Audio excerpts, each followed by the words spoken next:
대해서 말씀드릴 건데, 제가 읽어본 13경 중에서 중용이 가장 어려운 책인 것 같습니다. 저도 대학원 고전 번역원 다니면서 한학자 선생님 세 분한테 이걸 들었는데, 역시 그때 당시에 무엇을 들었는지 기억이 거의 나지 않을 정도입니다. 그리고 저만 그런 게 아니라 정자께서 중용을 다 해석해가지고 중용해라는 책을 쓰셨는데, 만년에 이걸 보니까 너무 부끄럽고 창피해서 불태워버렸대요. 정자가. 주자도 말씀하시기를 중용은 정말로 알 수가 없다. 공자 말씀과 자사 말씀이 막 뒤섞여 나오고 귀신도 나오고 도도 나오고 천명도 나오고 이게 뭐가 뭔지 도대체 갈피를 못 잡겠다. 그것을 이제 주자가 굉장히 고민하신 것 같아요. 전에도 말씀드렸듯이 주자가 주석을 40살쯤 되면 완성을 합니다. 이러고서 70에 돌아가셨는데 30년 동안 계속해서 뜯어 고쳐요. 뜯어 고치는데 처음에는 친구들한테 다 주고서 문제점 있으면 지적을 해라. 피드백을 받는 거죠.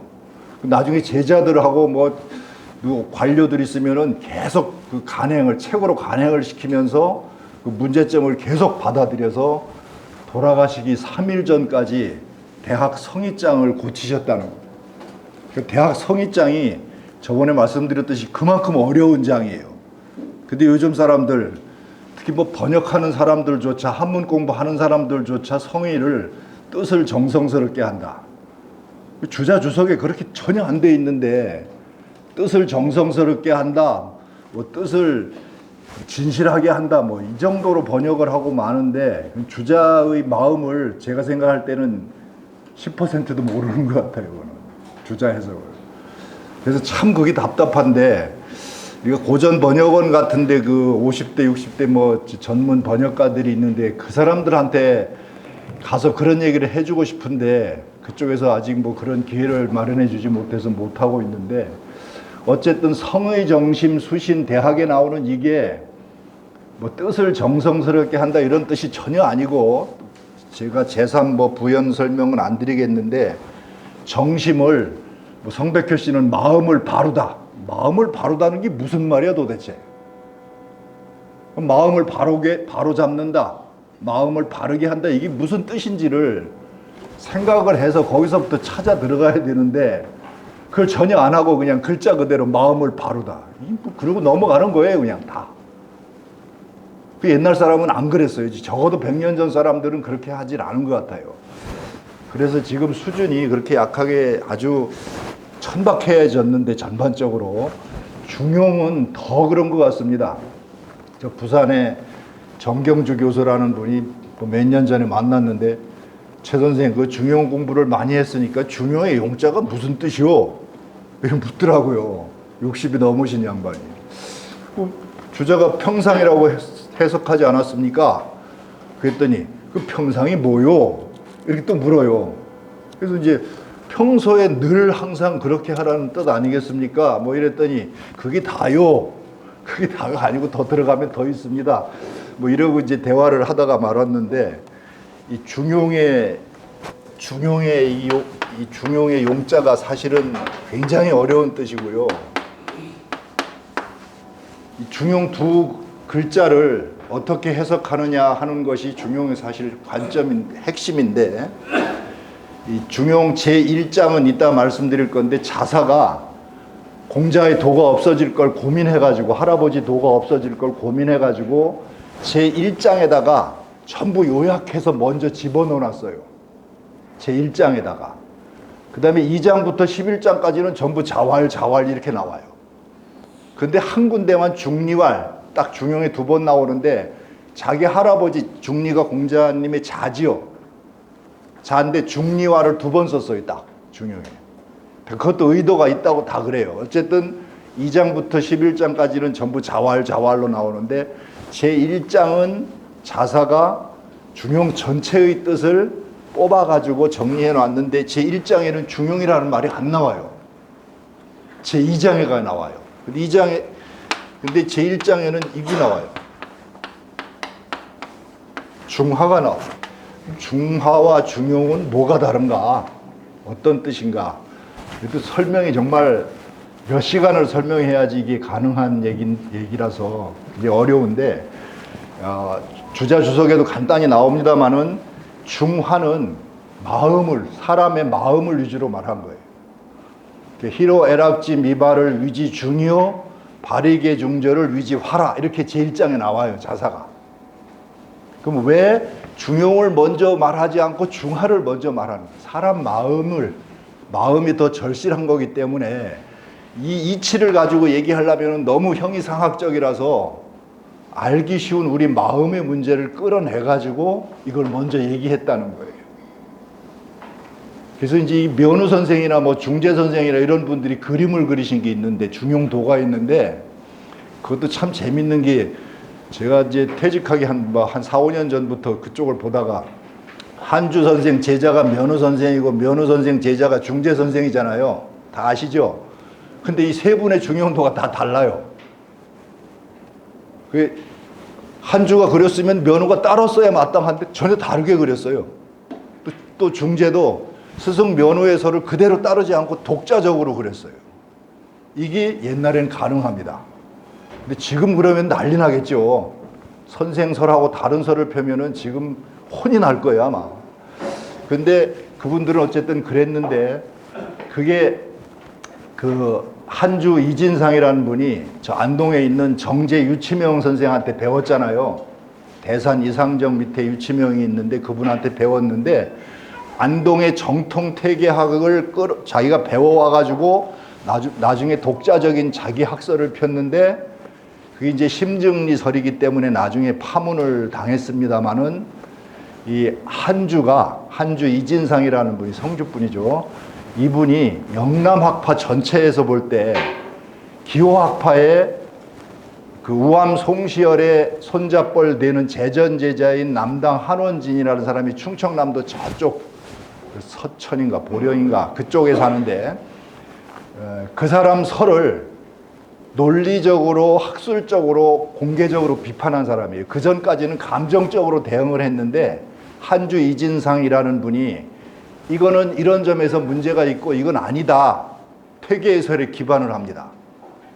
그렇게 해서 이제 비판을 논리적으로 학술적으로 아마 처음일 거예요, 제가 볼 때는. 그 전까지는 감정으로 비판을 했어요. 율곡설에 대해서, 우암설에 대해서 감정적으로 비판을 했는데, 이건 상당히 논리적으로 학술적으로 비판을 했는데, 면우가 그걸 또 그대로 안 따르고 나름대로 거기서 약간 변화된 자기설을 폈다는 거, 이게 이제 상당히 의미가 있는데요. 자, 중용은 주자가 이제 정자가 불편지 치우치지 않는 것을 중이라고 하고, 불역지위 용이라, 변치 않는 것, 바뀌지 않는 것을 용이라고 한다. 굉장히 아주 어렵게 풀었죠. 불편, 한쪽으로 치우치지 않는 것을 중이라고 하고, 변치 않고 늘 그대로. 이 용자가 떳떳할 용자죠.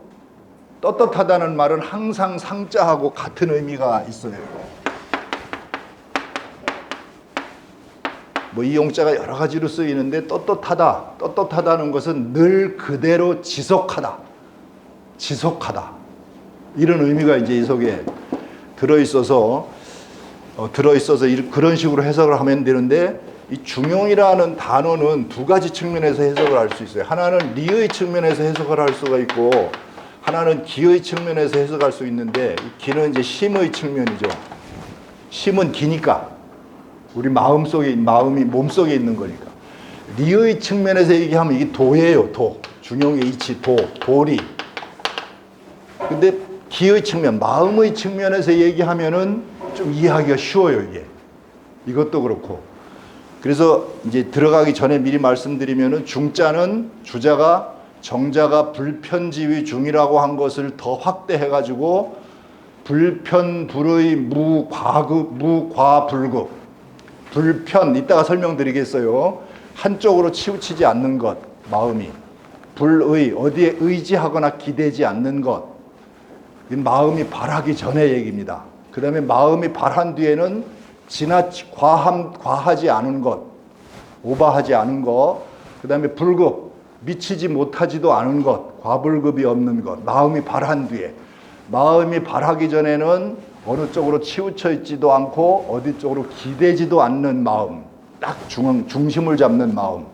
그 다음에 마음이 발한 뒤에는 지나치지도 않고 불급하지도 않는 중도에 딱 맞는 마음. 이게 중자의 뜻이 마음으로 치면. 그래서 희로애락지 미발을 위지중유, 희로애락 애호욕이 아직 발하지 않은 상태를 중이라고 그런다. 중용 제1장 첫머리에 그 나오죠. 뒤에. 그 다음에 발하에서 모두 중도에 맞게 조절된 것, 이걸 화라고 그런다. 발이계 중절을 위지 화라 이렇게 나오는데, 자, 이것도 똑같이 심의 측면에서 말하면은 치우치지도 않고 기대지도 않고 과하지도 않고 불급하지도 않은 중심이 딱 잡힌 마음을 용자, 항상 지속하는 것. 주자가 이렇게 평상으로 풀었는데 이 말도 또 어려워요. 그러니까 평은 평소, 늘, 항상, 오랫도록. 그러니까 지속의 의미가 들어가요. 그 마음을, 불편불의 무과불급한 마음을 한순간도 놓치지 않고 계속해서 유지하는 것. 이게 중용의 뜻이에요. 여기 가면 성인이 되는 겁니다. 이걸 하면은. 이 경지에 올라가면은. 그래서 이제 이런 쪽으로 얘기를 하면은, 이쪽으로 얘기하면 우리가 계속 공부를 해야 하는 거기 때문에 인간이 걸어가야 할 길이고, 그 걸어가서 여기에 도달하면은 그건 하늘의 길하고 천도하고 합하는 성인의 경지니까 천도의 경지로 얘기하고, 이 중용에 보면은 천도 인도가 계속 나오는데 여기는 공부에 관한 거고 여기는 성인이 된 관점에서 그 지점에서 얘기를 하는 거예요. 이렇게 이제 기본적으로 설명을 드리고 들어가 보겠습니다. 제 강의 자료는 24쪽에 있는데요. 앞쪽은 중용이라는 게 이제 그 나중에 얘기에 들어 있는데 기회가 있을지 모르겠습니다만은 예가 의례가 있고 주례가 있고 얘기가 있고 세 가지가 있어요. 삼례라고 그러는데 다 경이에요. 한나라 때부터 다 경의 지위에 들어갔는데 주자는 의례가 본래 공자가 육경을 편찬하실 때의 예경이다. 시서 예약할 때 그 예경이라는 것이 바로 의례다. 근데 다 없어지고 17편만 남았다. 17편만 남았는데 주로 남아있는 게 사자가 들어가는 사례예요. 사례. 사례라고도 하는데 나머지 39편은 없어졌다. 그래서 의례가 본 예경이고 얘기는 의례 등등을 해석해 놓은 옛날 예에 대한 해석서다. 이게 공자 이후로 쭉 남아 있었는데 한나라 때까지 200몇 편이 쌓여 있었대요. 요것을 한나라 때 사람이 정리해서 만든 게 대대례기, 소대례기인데 우리가 알고 있는 얘기는 소대례기입니다. 이게 소대례기. 그 얘기 49편인데 그 속에 중용하고 대학이 들어가 있어요. 이게. 주자 때까지 그렇게 쭉 흘러 내려온 겁니다. 나머지는 다 뭐 없어지진 않고 이제 없어진 것도 있고 남아 있는 것도 있는데 이 주자가 이렇게 보니까 의례는 17편밖에 없고 얘기는 49편인데 거기에 대학이니 중용이니 뭐 학기니 굉장히 좋거든요, 내용이. 그래서 이거는 보통 글이 아닌데라고 고민하다 보니까 이게 공자로부터 맹자로 이어지는 그 말씀들이구나라고 해서 이걸 따로 끄집어내서 대학과 중용이라는 별도의 책을 만든 거예요. 그래서 사설을 만든 거죠. 그 과정을 그 앞에다가 24쪽부터 뭐 간단하게 정리를 해놨는데 중용이라는 책은 남북조 시대, 수당 이전에 남북조가 한 300~400년 됐죠. 우리나라 백제 신라 때 남조에 양나라의 무제라는 임금이 있는데 이 사람이 학자 왕이에요. 불교도 좋아하고 유교도 좋아했어요. 양무제라고 들어보셨어요? 달마가 남쪽에서 인도 쪽에서 이렇게 중국 쪽으로 들어왔어요. 지금 광동성 거기에요. 해남동가 있고 광동성 광주 있죠. 그쪽으로 들어와가지고 남조 양무제를 만났어요. 근데 이 양무제라는 사람은 절을 많이 짓고 자기가 공덕을 많이 쌓으면은 부처가 될 수 있다고 생각을 한 사람 같아요. 근데 달마라는 사람은 깨달음을 중시하는 선불교 창시자잖아요. 달마라는 사람이. 그러니까 만나서 얘기를 해보니까 이 사람은 너무 거리가 먼 거야. 그래서 달마가 북쪽으로 올라가서 숭산 소림사까지 가서 벽을 보고 이제 앉아 있다가 해가라는 제자를 얻었다고 그러는데, 하여튼 이때부터 남조 양무제가 중용을 해석했다는 뭐 설이 있는데 그건 알 수가 없는 거고, 그 시점부터 이제 주목을 받기 시작해가지고 송나라 들어와서 정자가 이정이 이 대학 중용에 굉장히 이제 초점을 맞췄어요. 그러니까 주자가 처음으로 그런 게 아니고 앞 시대에 이미 정자가 길을 열어놓은 거예요. 대학 중용이 중요하다. 제자들한테 얘기하니까 제자들이 막 거기에 대해서 자기 나름대로 해석을 합니다. 그게 25쪽 거기 중간에 어디 써놨어요. 북송 때 이 정자 이후로 막 굉장히 많은 설들이 나와요. 그 시대 분위기가 그랬던 것 같습니다. 그래서 여러 가지 중용설이 나오는데 정자가 자기 설에 만족하지 못해가지고 나중에 다 없애버렸다 뭐 이런 얘기도 거기에 들어 있습니다.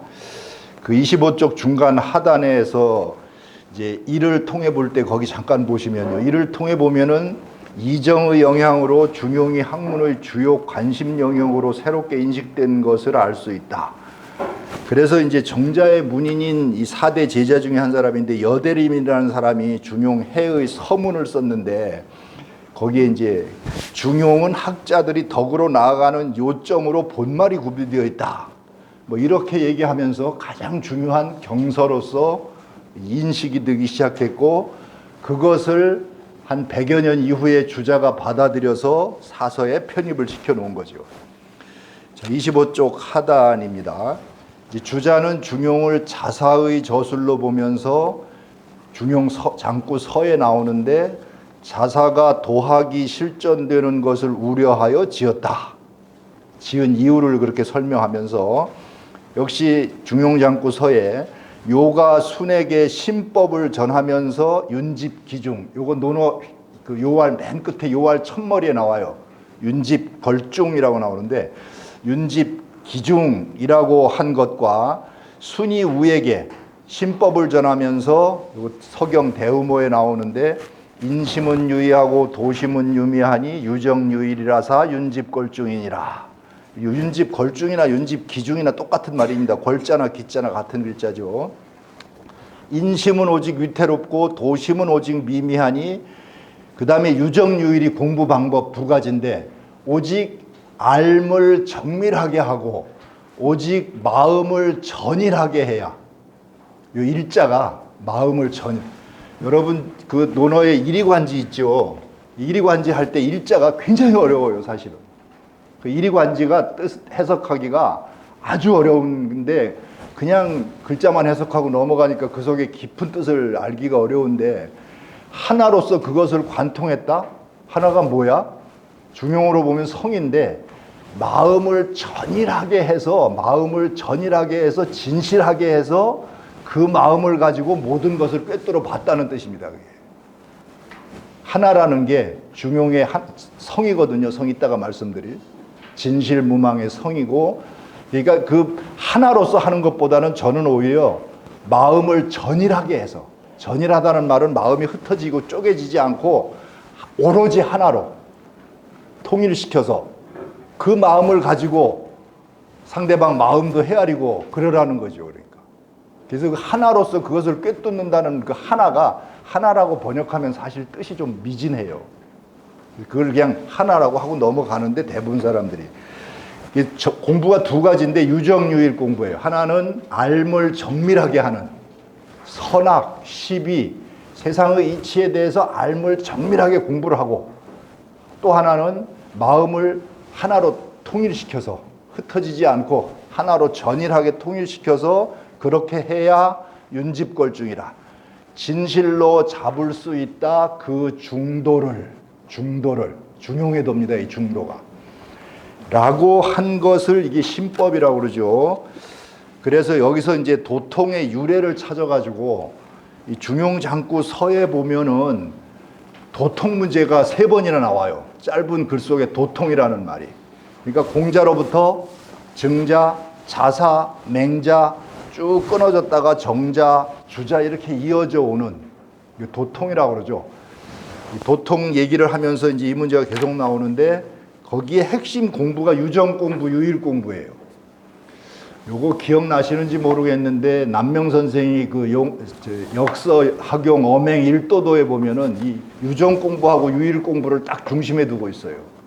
남명 선생 그 대학 중용, 그 다음에 사서 대학 중용 논어맹자, 서경 주역, 사서 이경에서 뽑아가지고 핵심으로 만든 그 도표가 역서 학용 엄행 일도도인데 거기에 보면 유정 공부와 유일 공부를 딱 두 축에 공부를 해서 맨 끝에 내려가면은 거기에 진실 무망 성이 나와요, 끝에. 그래서 제가 이제 남명학은 그 중용에서 나온 거고 성을 추구하는 거다. 경위는 공부 방법이고 남명학의 핵심은 그거다. 이렇게 자꾸 말씀을 드리는 이유가 그런 건데 남명학은 중용하고 아주 깊은 관련이 있어요. 중용주역하고. 전부 중용주역에서 나온 것 같아요. 성자가 거기서 나오니까. 자, 그렇게 이제 보시고요. 26쪽에 가서 그 두 번째 줄에 보세요. 학자들은 대학의 대지는 경이고 중용의 대지는 성으로 파악하고 있다. 이건 후대에 원나라 때 주로 이제 주자, 제전제자 뭐 이때쯤부터 나오는 얘기인데 대학에는 사실 경자가 없는데 정심장 주자 주석에 경자가 있어요. 거기 경이직지라는 말이 나와요. 정심장 주자 주석에. 그러니까 정심장이 아까 말씀드렸듯이 마음을 바르다, 뭐 바로 잡다 이런 정도 해석가가지고는 건 아주 형편없이 미진한 거고 그걸 읽어야 되는데 주자 주석의 의미를 읽어야 되는 거고요. 대학에는 성자가 나오는데 앞에서 하나도 안 나오다가 저 귀신장 가면 딱 나와. 16장이 귀신장인데 귀신장 가면 성자가 딱 나오고요. 거기 또 잘 안 나오다가 20장, 제20장에 가면 공자가 노나라 애공한테 한 말인데 거기가 막 쏟아져 나오고 그 뒤로는 막 쏟아져 나와요. 그래서 성은 이 글자도 우리가 번역을 참 할 수가 없는데 이거 뭐 충성, 정성 뭐 이런 식밖에는 이제 뭐 써내질 못하는데 이 본래 중용 주역에 나오는 이 성자의 기본 의미는 성리학이나 유학에서 얘기하는 기본 의미는 진실무망이다.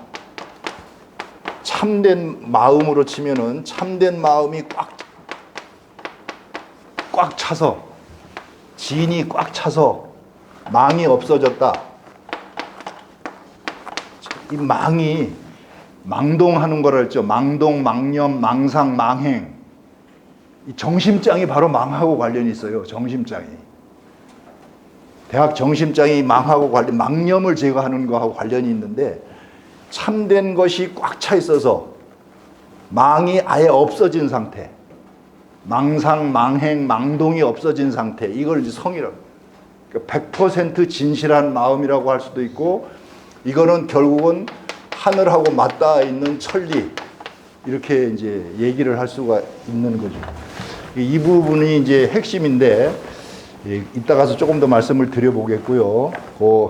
일단 이제 이렇게 얘기를 하고 그 다음 단락으로 가겠습니다. 그냥 읽어보시고 그 다음에는요.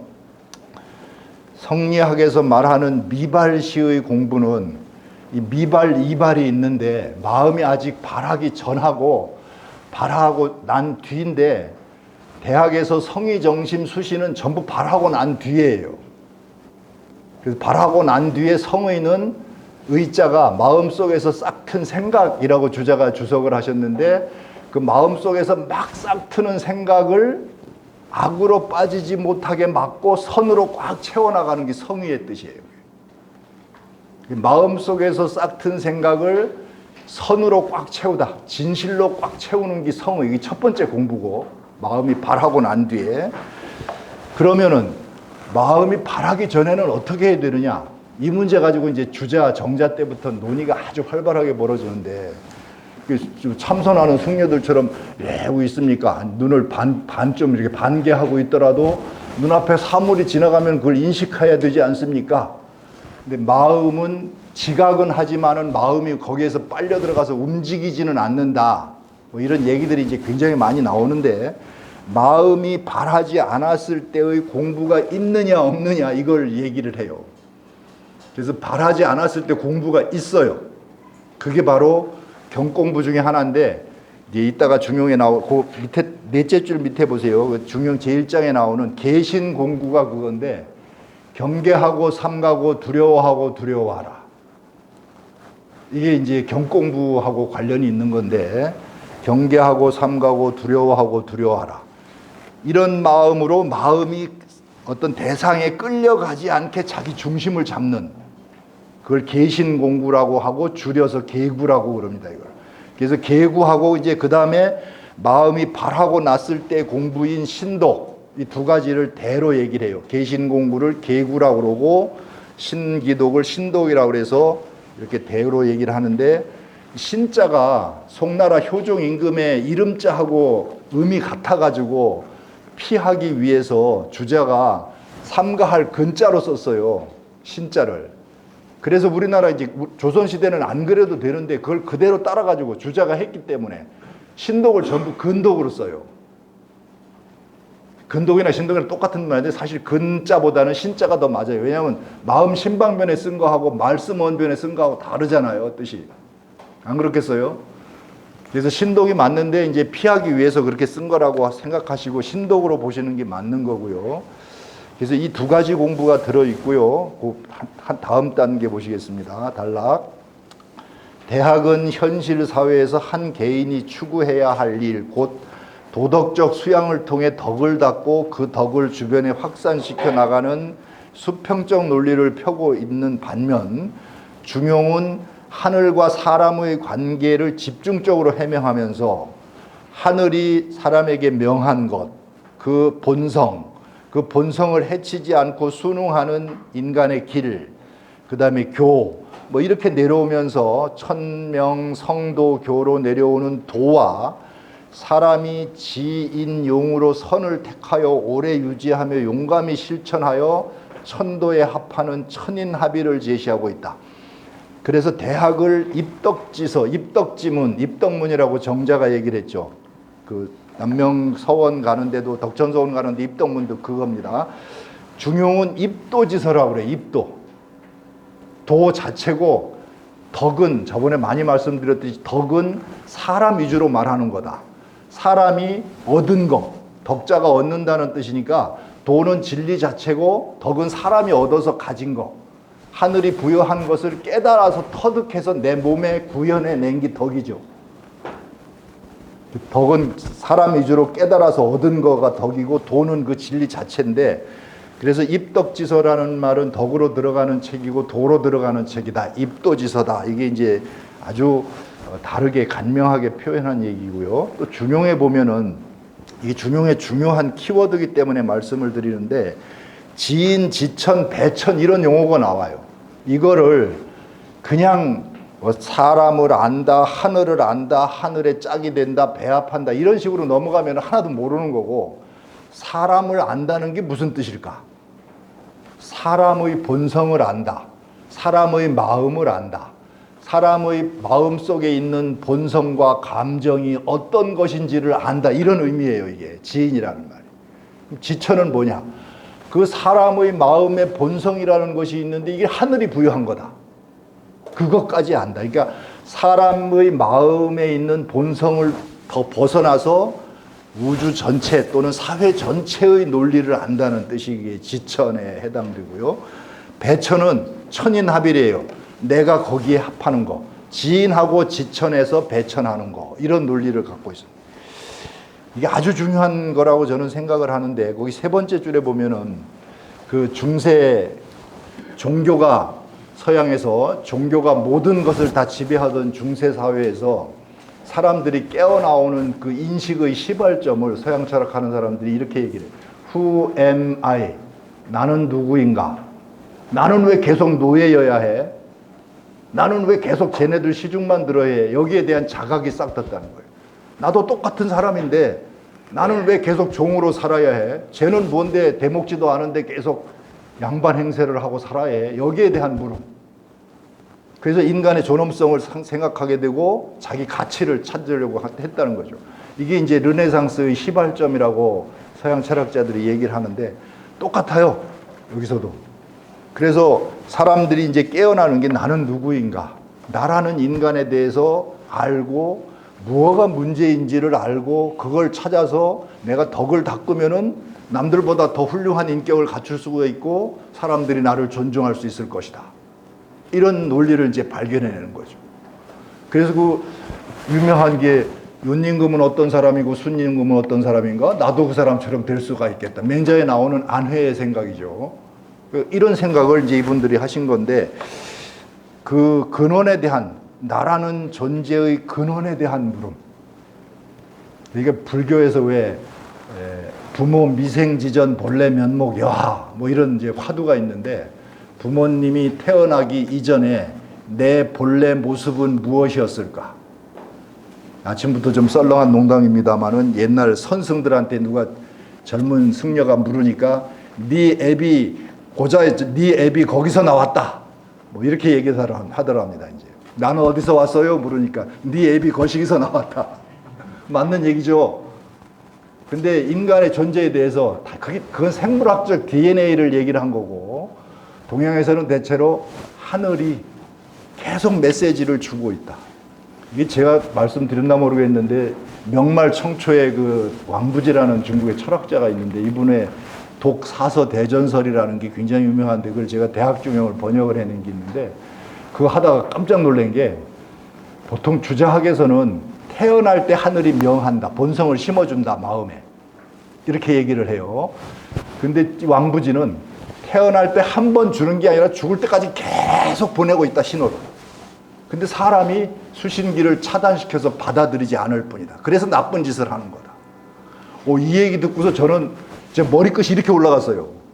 세상에 이런 게 바로 깨달음이 있는 거구나. 막 느껴가지고 그날 아주 그 감동을 어떻게 말로 표현할 수가 없는데 하여튼 그런 이제 것에 대한 질문을 중용은 가지고 있습니다. 그래서 어렵다고 하는 거예요. 그래서 예전에 이제 주역 계사전하고 이 중용을 저희 아버지도 그러셨는데 농사가 끝나고 겨울철에 혼자서 그냥 줄줄 외우시더라고요. 그러면서 하시는 말씀, 이거 외우면 귀신이 안 붙어. 뭐 이런 말씀을 들은 기억이 나는데 그 뜻이 이제 뭔지는 몰랐는데 지금 생각하니까 세상의 이치를, 나라는 존재와 세상의 이치를 알고 나면은 잡귀들한테 속아 넘어가지 않는다는 뜻 같아요. 미혹에 빠지지 않는다는 말 같아요. 자, 그 뒤로 넘어가서요. 중용은 공자, 증자, 자사로 이어지는 도통에 있어서 빼놓을 수 없는 중요한 서적입니다. 자사로부터 맹자로 이어지는 학파를 삼행학파라고 하는데 이 학통에서 도학이 전해졌습니다. 그리고 맹자에 이르러 도통이 끊어졌는데 송나라 때 이정이 1000여 년 동안 전하지 못한 도통을 이었다고 이제 얘기를 합니다. 이 삼행학파 이제 맹자 연관성이 있는데 이 성의 문제를, 인간의 본성의 문제를 맹자 때 잠깐 말씀을 드렸던 것 같아요. 공자는 이거 정말 말씀을 아끼셔서 안 했어요. 성상근, 성품은 서로 근사하다. 습상원, 그런데 습관에 따라서 사람 멀어진다.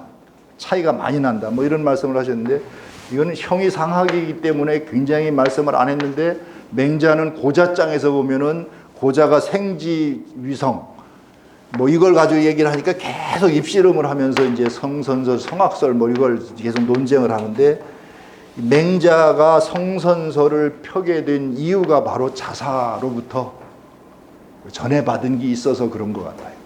그래서 맹자는 성선설을 바탕으로 왕도 정치를 펴는 것을 가장 이상적인 세상에 대한 경영이라고 생각을 한 거고요.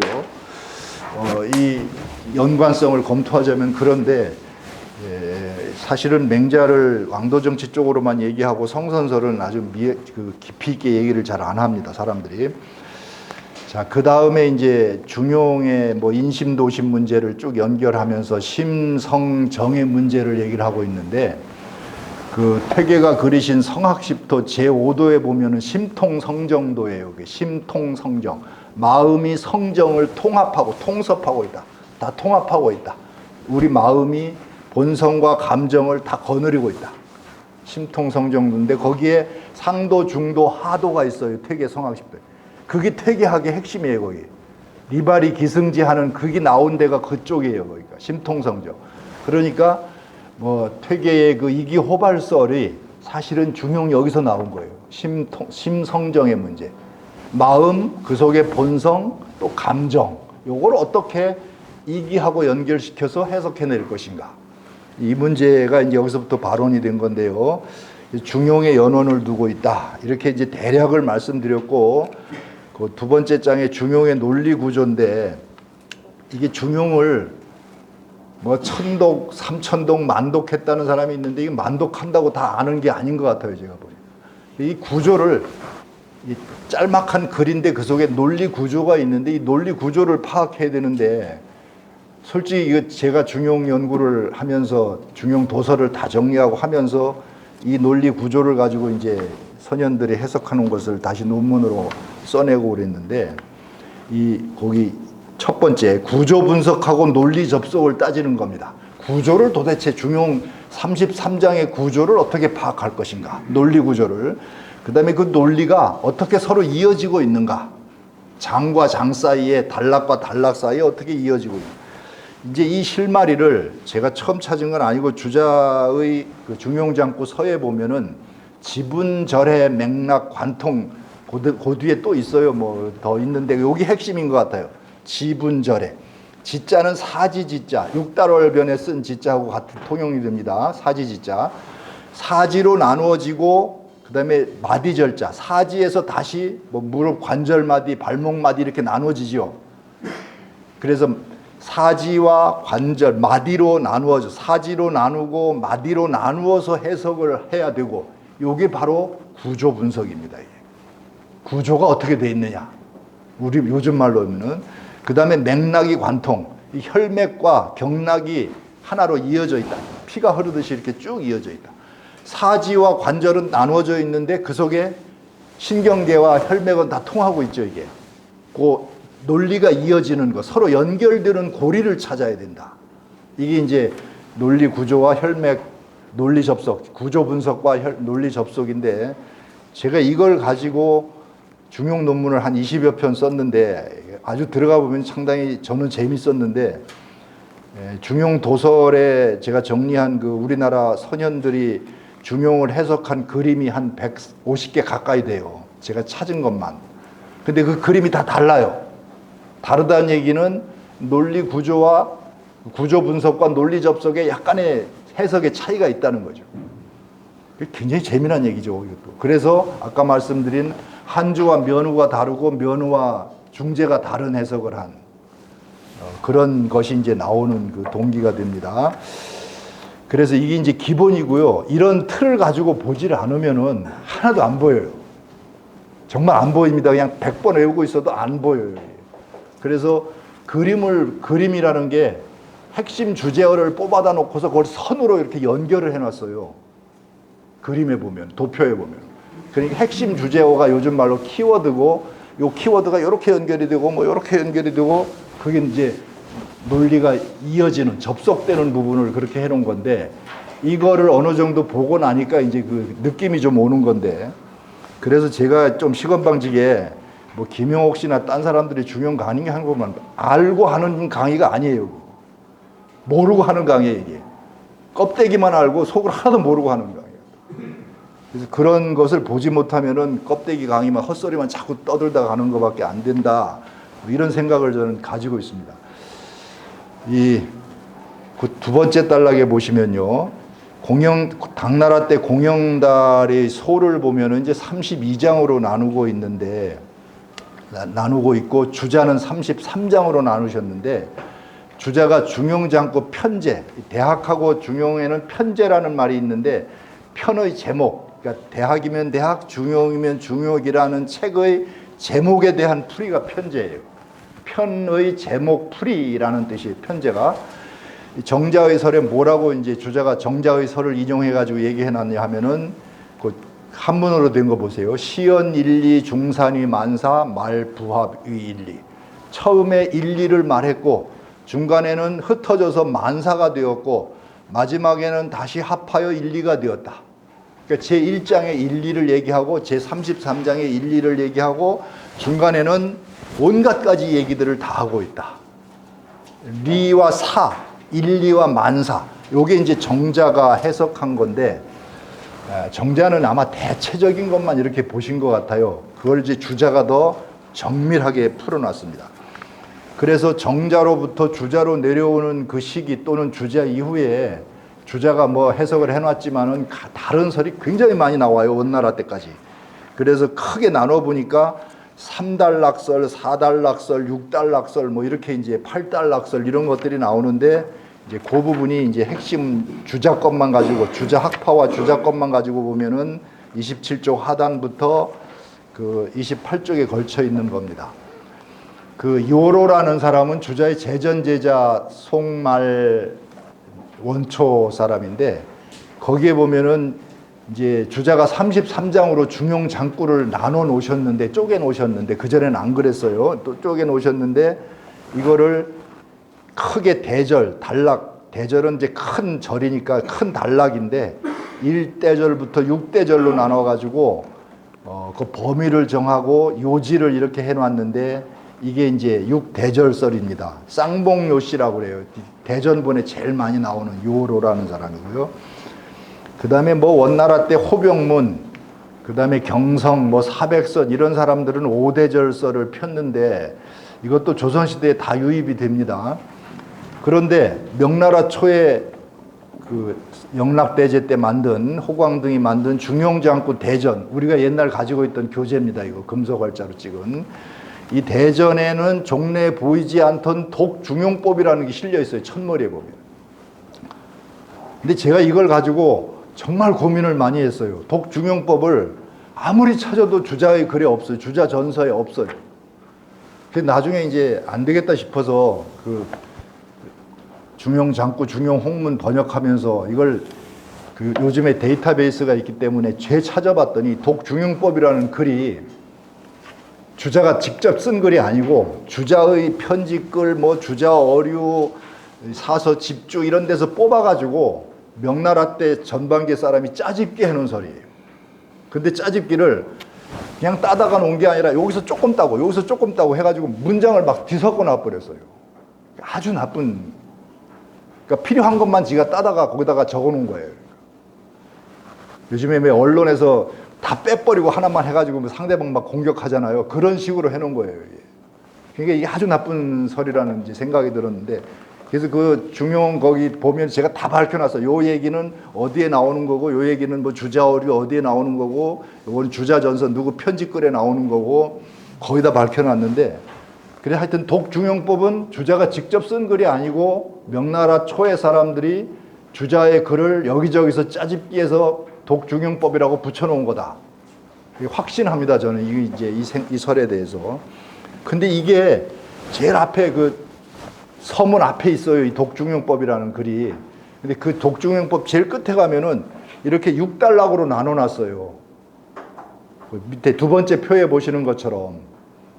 그러니까 대전본 처음에 이렇게 나눠놨기 때문에 꼭 주자가 중용을 읽을 적에 이렇게 6대절로 읽은 것처럼 구조를 분석해서 읽은 것처럼 거기다 써놓은 거예요. 근데 이게 오류입니다, 이게 이제 쌍봉요씨의 설하고 똑같은데 6대절설이, 그런데 그 밑에 소주에 보면은 작은 글씨로 쓴 세주 있죠. 세주에 보면은 왕씨의 4대지설이 있는데 여기는 또 4단락으로 나눠놨어요. 독중용법에는 6단락으로 얘기해놓고 글자도 크게 해놓고 그 작은 글씨로는 4대지를 해놨어요. 어느 게 맞는가? 29쪽에 있는 4대지설하고 6대절설하고 어떤 게 맞는가? 이거 가지고 굉장히 이제 논란이 벌어지는데 1600년대까지는 남명퇴계까지는 독중용법이 더 우세합니다. 왜? 대전본 제일 앞에 주자것처럼 써놨으니까. 그러다가 이제 기호학파에 아까 얘기한 한원진이나 남당 한원진이라는 사람이 고민을 참 많이 해요. 이게 도대체 어느 게 맞는지 모르겠다. 그래서 이 사람들이 이제 인조 반정을 일으킨 다음에 이 사람들 서인들이 하는 일이 주자학을 자기들의 정통 학문으로 내세워야 되고 정자로 주자로부터 율곡으로부터 우암으로부터 나 이렇게 도통을 세워야 이 정권의 이념이 확립돼요. 퇴계학파에서는 이제 주자로부터 퇴계로 이렇게 바뀌었죠. 근데 저쪽은 율곡으로부터 우암으로, 사계로부터 우암으로부터 나 이렇게 받아야 되지 않겠어요? 도통을. 그러니까 그 주자학을 더 정밀하게 연구를 합니다. 그 사람들. 인조반정 이후에. 그래서 남명을 비판을 해요. 불순하다고. 학술이 정밀하지 못하다. 불순하다. 노장도 봤다. 뭐 이런 소리 막 쳐요. 요즘하고 똑같았지. 근데 이 사람들이 이제 해낸 것 중에 하나가 주자의 편집글, 주자 어류, 주자의 사서 집주 이걸 대조해 보니까 설이 서로 다른 거예요. 다른 게 가끔씩 있어요. 어느 게 맞느냐. 그래서 이 사람들이 한 것이 뭐냐 하면은 주자설의 주자 언론 동의고라고 남당 한원진이 만들어낸 책이 있는데 주자의 말에서 같고 다른 점을 일일이 다 정리를 한 거예요.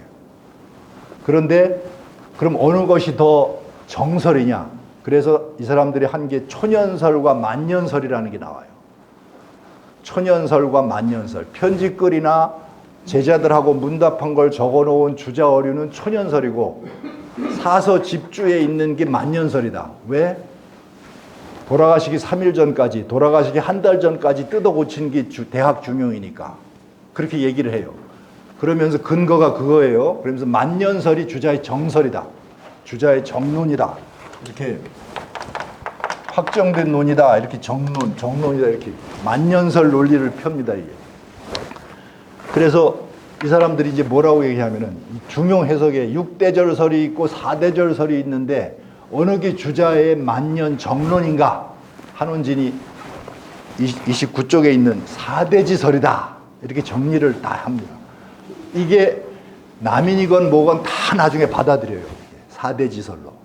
앞에 6대지설은 쌍봉요씨의 설이다. 이런 식으로 정리를 하면서 받아들이는데 그거에 대해서 반대한 사람이 이진상입니다. 한주입니다. 한원진의 설을 비판한 게 꼭 그렇게 한쪽으로만 볼 게 아니다. 두 가지를 같이 보자. 4대지와 6대절을 같이 섞어서 보자. 이게 이제 이진상 선생의 논리입니다. 이게. 거기까지는 말씀 안 드리겠고 이렇게 해서 우리나라에서 이제 권근부터 이 도표가 나오는데 양촌부터 나오는데 제가 아까 말씀드린 한 150개 나와요. 이게 어마어마하게 많은 양입니다. 그러면서 제가 최근에도 상주에 가서 무슨 박술 발표를 하나 했는데 거기에 보니까 안 알려진 인물인데 거기도 중용도가 또 하나 발견이 되더라고요. 1900년도 사람인데 이게 1800년도 사람인데 그러니까 아직도 뭐 이거 묻혀 있는 게 많이 있을 것 같은데 그래서 그런 이제 각자 나름대로 해석하는 방식이 요 4개 단락으로 나눠 볼 것인가 6개 단락으로 나눠 볼 것인가 어느 게 주자의 정설인가. 그런데 이 1700년도로 넘어오면은 4단락으로 나눠 보는 설이 거의 주자의 정설로 받아들인다. 여기 대부분 다 그렇게 받아들인다. 그런데 경상우도 지역에서 만년에 약간의 거기에 대한 비판과 반론이 있었다. 그 사람이 바로 이진상, 곽종석 두 분이라고 볼 수가 있습니다. 흔히 어떤 분들이 유교가 종교입니까 아닙니까 많이 질문을 하세요. 종교라는 개념이 뭔지 먼저 설정을 해놓고 얘기를 해야 되는데 유교는 종교가 아니고 유학이라고 해야 합니다. 이렇게 꼭 고집하시는 분들이 계시는데 유교할 때 교자는 공자님 말씀입니다. 공자님 말씀을 교라고 그러니까 왜?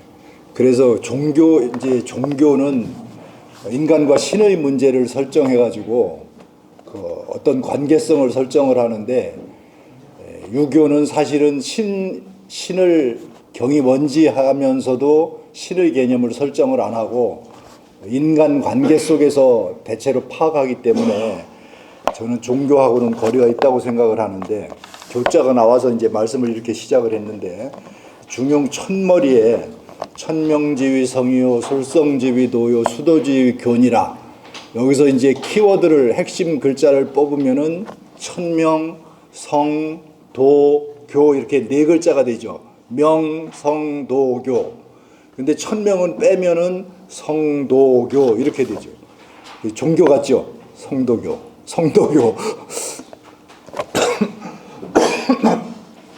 거기다가 이 성자가 나와가지고 좀 이상한 야릇한 느낌까지 주는데 이 네 번째 줄에 있는데 천명지위 성의어 솔성지위도 수도지위 교할 때 해석을 제일 어려운 게 수도지위 교인데 번역서가 뭐 100개 있다면 거의 100개 다 엉터리 번역을 하고 있어요. 대부분 가르치는 사람이 아무 생각 없이 돌을 닦는 것을 교라고 한다. 가만히 생각해 보면은 돌을 닦는 것을 교라고 한다? 돌을 닦는 것을 교라고 한다? 그 교가 뭐야? 이게 말이 안 돼요, 이게. 돌을 닦는 것하고 교하고 상관관계가 이루어지질 않아요, 이게. 어떻게 해야 되느냐? 돌을 닦은 성인의 말씀을 교라고 한다. 이렇게 해야 이게 맞는 말이에요. 근데 거기까지 생각이 안 미쳐가지고 한번 찾아보세요, 가서. 중용 책인데 책 낸 게 한 3, 40권 내던데 거의 똑같이 돌을 닦는 것을 이렇게 해놓고 성백교시 책에만 닦는다는 숫자를, 이게 닦을 숫자, 수신할 때 숫자가 닦는다는 게 몸을 닦는 것도 되고 책을 만드는 것도 숫자고 뭐 어떤 일을 주선하는 것도 숫자고, 이 숫자 뜻이 굉장히 많아요. 돌을 닦아 놓다는 말은 주자주석의 품절지, 거기 어디다 제가 써놨습니다. 품절지라고 써놨는데 여기 바로 안 보이네요. 거기 어디죠? 예, 세 번째 단락 처음에 보이네요. 이 숫자를 주자가 품절지라고 풀어놨는데 이 품절지라는 말이 또 어려워요. 지자는 그것이라는 대명사고 품절인데 이 품자는 입이 3개 들어가는 거잖아요. 그래서 이게 다양하다, 각각 이런 뜻이 들어가요. 각각, 각자, 개체적인 입장에서. 절자는 마디니까 구분 지어 놓다는 뜻이죠. 그러니까 품절이란 말은 각각의 경우에 맞게 마디 지어 놓는다. 예를 들면은 누가 돌아가셨는데 자식은 3년상, 조카는 1년상 이런 거죠. 각각의 경우에 맞게 마디 지어 놓은 거죠. 자식은 3년상, 조카는 1년상, 누구는 9개월상, 누구는 뭐 3개월상 이렇게 다르잖아요. 친인척 관계에 따라서. 그렇게 마디 지어 놓은 것, 그러니까 문화를 만들어 놓은 것, 이게 품절이라는 뜻이에요. 이게 공자께서 이 돌을, 형이상학적인 이 돌을 인간 현실 생활에 맞게 제도화해 놓은 것, 이게 숫자의 뜻입니다. 이게 편수해 놨다는 뜻이, 편수해 놨다는. 근데 이거를 돌을 닦는 것을 교라고 한다. 우리말로 이렇게 번역을 해 놓으면은 조금 논리적인 생각을 하게 되면은 돌을 닦는 것하고 교하고의 상관관계가 전혀 없어요. 그래서 이 점이 굉장히 참 대부분 사람들이 놓치고 가는 지점인데, 그래서 그 뒤에 보면은 이제 주자가 뭐라고 또 해놨냐 하면은 품절지를 설명하면서 예양문물을 만들어 놓으신 거다. 좀 더 쉽게 풀었어요. 그러니까 수도라는 말이, 돌을 닦는다는 말이 도리를 인간의 현실 생활에 맞게 예양문물을 만들어 놓은 걸로 보신 거죠. 이게 품절의 뜻이에요, 이게. 그런데 품절을 요즘 사람들한테 설명하려면 진짜 힘들어요. 이게 잘 못 알아들으니까, 품절이라는 말이. 그래서 일단 그런 뜻이라고 일단 알아두시고, 다음 단락으로 가겠습니다. 제1장은 자사가 공자의 중용의 도를 간추려서 요지를 언급해 놓은 건데, 중용은 공자의 가르침인 교를 도를 이어받은 손자가 기록해 놓은 것으로서 공자의 말을 그대로 인용해 놓기도 하고 자신의 뜻을 거기다가 덧붙여 놓기도 해가지고 이중적인 서술 방식을 취하고 있기 때문에 이 갈피를 잡기가 참 어렵습니다. 그런데 갈피의 핵심은 사람의 마음에 초점을 맞추어서 심성정의 문제를 얘기를 하고 있는 겁니다. 그래서 그것을 인간의 길로 보고, 인간의 길은 결국 심성정을 잘 닦아서 천도, 천리에 합해지는, 하나가 되는, 그것을 이제 기본 목표로 제시를 하고 있는데, 다음 단락에 가서 두 번째 줄에 보시면은 인간이 잠시도 벗어나서는 안 되는 것이 인도이고, 이따가 보겠습니다. 이 인간의 길은 마음이 발하기 전에 개신 공부하고 마음이 발하면 신독해서 희노애락의 정을 절도에 맞게 하는 것이다. 백범 김구 선생 집무실 뒤에 등 뒤에 신독, 신기독 세자가 쓰여져 있었다. 마음속에서 떠오르는 생각을 내 멋대로 판단하고 결정하지 말고 더 신중히 생각하자. 오늘날 대통령하고 비교해보면 하늘과 땅만큼 차이가 있는 생각이에요. 자기 멋대로 해서는 반대하는 사람이 많기 때문에 국정을 잘 이끌 수 없다고 저는 생각을 하는데, 그래서 이제 이런 신독이라는 게 얼마나 현실 생활하고도 관련이 있는 발언인지를 실감하게 하고요. 그 핵심은 중용 1장에서 성정의 문제를 꺼냈기 때문에, 심성정의 문제를 꺼냈기 때문에 희로애락지 미발을 위지중요 발익의 중절을 위지화라 하는 중화의 문제를 얘기하고 있다. 뭐 중화탕이라는 건 너무도 잘 아실 텐데, 이게 이제 조선시대 우리 선현들은 이 중화탕을 늘 마음속에 품고 사셨죠. 그래서 마음의 감정을 조절하는 법을 스스로 배웠는데, 오늘날에는 이런 걸 전혀 가르치지 않으니까 그냥 분노 조절이 안 돼가지고 제멋대로 행동을 하는 거 아닌가 싶어요. 자, 이 31쪽으로 가서 중용은 리로 말한 경우도 있고 말한 것이고, 중화는 심으로 말한 것이다. 중용은 도리로 말할 때도 있고 인심으로 말할 때도 있다. 이게 한문 공부하면서 특히 이제 철학적, 성리학적 가치를 찾는 데는 이게 되게 어려워요. 그러니까 이 성리학이나 유학에서는 하나로 딱 못 박지 않고 대대적인, 주역에서 대대라고 그러죠.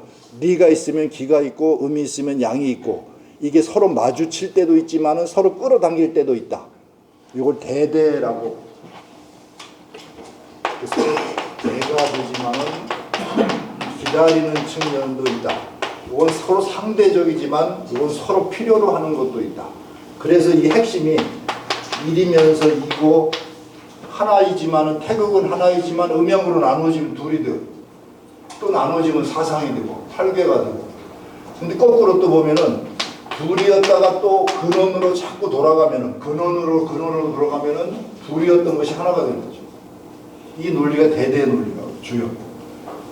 이 논리가 참 재밌는 것 같아요. 불교에서도 물론 저 의상법사 그 개성에도 저 얘기가 나오는데, 하여튼 저 논리를 가지고 본다면 너무 한쪽으로 치우친 생각을 하지 말고 늘 상대와의 상대적인 면이 있으면 연관적인 면을 찾아라. 그러니까 공통분모도 찾고 서로 다른 것도 찾아야 이게 조화를 꾀할 수가 있고 뭔가 공유할 수 있는 게 있는데, 우리 지금 현대사회는 너무 자기 생각은 옳고 남은 무조건 틀리다는 이런 쪽 생각만 하고 있어요. 치우친 생각이죠. 중용으로 보면 중이 아니에요. 이거는 편이지, 기울어져 있는 거죠. 그래서 이런 생각은 우리가 서로 성숙한 사회에서는 고쳐나가는 게 필요하지 않을까, 저는 이렇게 생각을 하는데, 이게 이제 핵심입니다. 이게 바로. 그래서 조금 더 읽어보겠어요. 중심이 되는 거니까. 인심으로 말하면은 중용의 종은 심히 바라기 전에 치우치거나 기울지 않고 마음이 바란 뒤에는 지나치거나 미치지 못함이 없는 것, 즉 불편불의 무과불급. 이 주자가 풀이한 건데요. 불편불의는 마음이 바라기 전이고, 무과불급은 과나 불급이 없는 것은 마음이 바란 뒤고, 중화 논리하고 연결이 돼 있어요. 용은 그런 마음을 늘 끊어지지 않고 지속되게 하는 것, 평소에 늘 유지하는 것, 이게 이제 용자의 뜻인데, 그런데 이걸 조금 더 깊이 말씀드리면, 중용을 이제 이렇게 그 글자에 적해서 말씀드렸는데, 조금 더 포괄적으로 넓게 얘기를 하면은, 요게 본체고, 본질이고 본체고, 요거는 작용이다. 그래서 요거는 천덕이다. 근본이고, 우리 마음의 근본이 천덕이고, 요거는 말하자면 왕도에 해당이 된다. 뭐 이렇게 그 채용의 관점에서 더 넓게 해석하는 설도 있어요. 중용은. 근데 이 너무 이제 혼란스러우실까봐 지금 그냥 마음만 가지고 해석하면 제일 쉬우니까 불편불의 무과불급을 중이라고 그러고, 그것을 한순간도 놓치지 않고 쭉 지속해 나가는 것을 용이라고 한다. 평상. 그런데 이제 이걸 전체를 가지고 평상질이라고 하는 설도 있어요. 뒤에 들어가면 아주 복잡해지는데, 이렇게 얘기하면은 이거 전체를 다 털어서 얘기를 하는 건데요. 전체를 다 포괄해서 얘기를 하는 거니까 그런 점을 이제 헷갈리지 마시고 일단 마음에 즉해서 마음에 나아가서 이해하시는 게 훨씬 쉬울 것 같아서 그렇게 말씀을 드렸고요. 자, 그 다음 단락에 중용의 대지는 성이라고 하는데 이 성도 도리로 말할 경우와 인심으로 말할 경우가 있다. 도리로 말하면 천도리고 인심으로 말하면은 진실한 마음으로 가득 차서 망령된 생각이 없어진 진실무망. 그 남명 선생이 내천 대장배를 굉장히 좋아하셨는데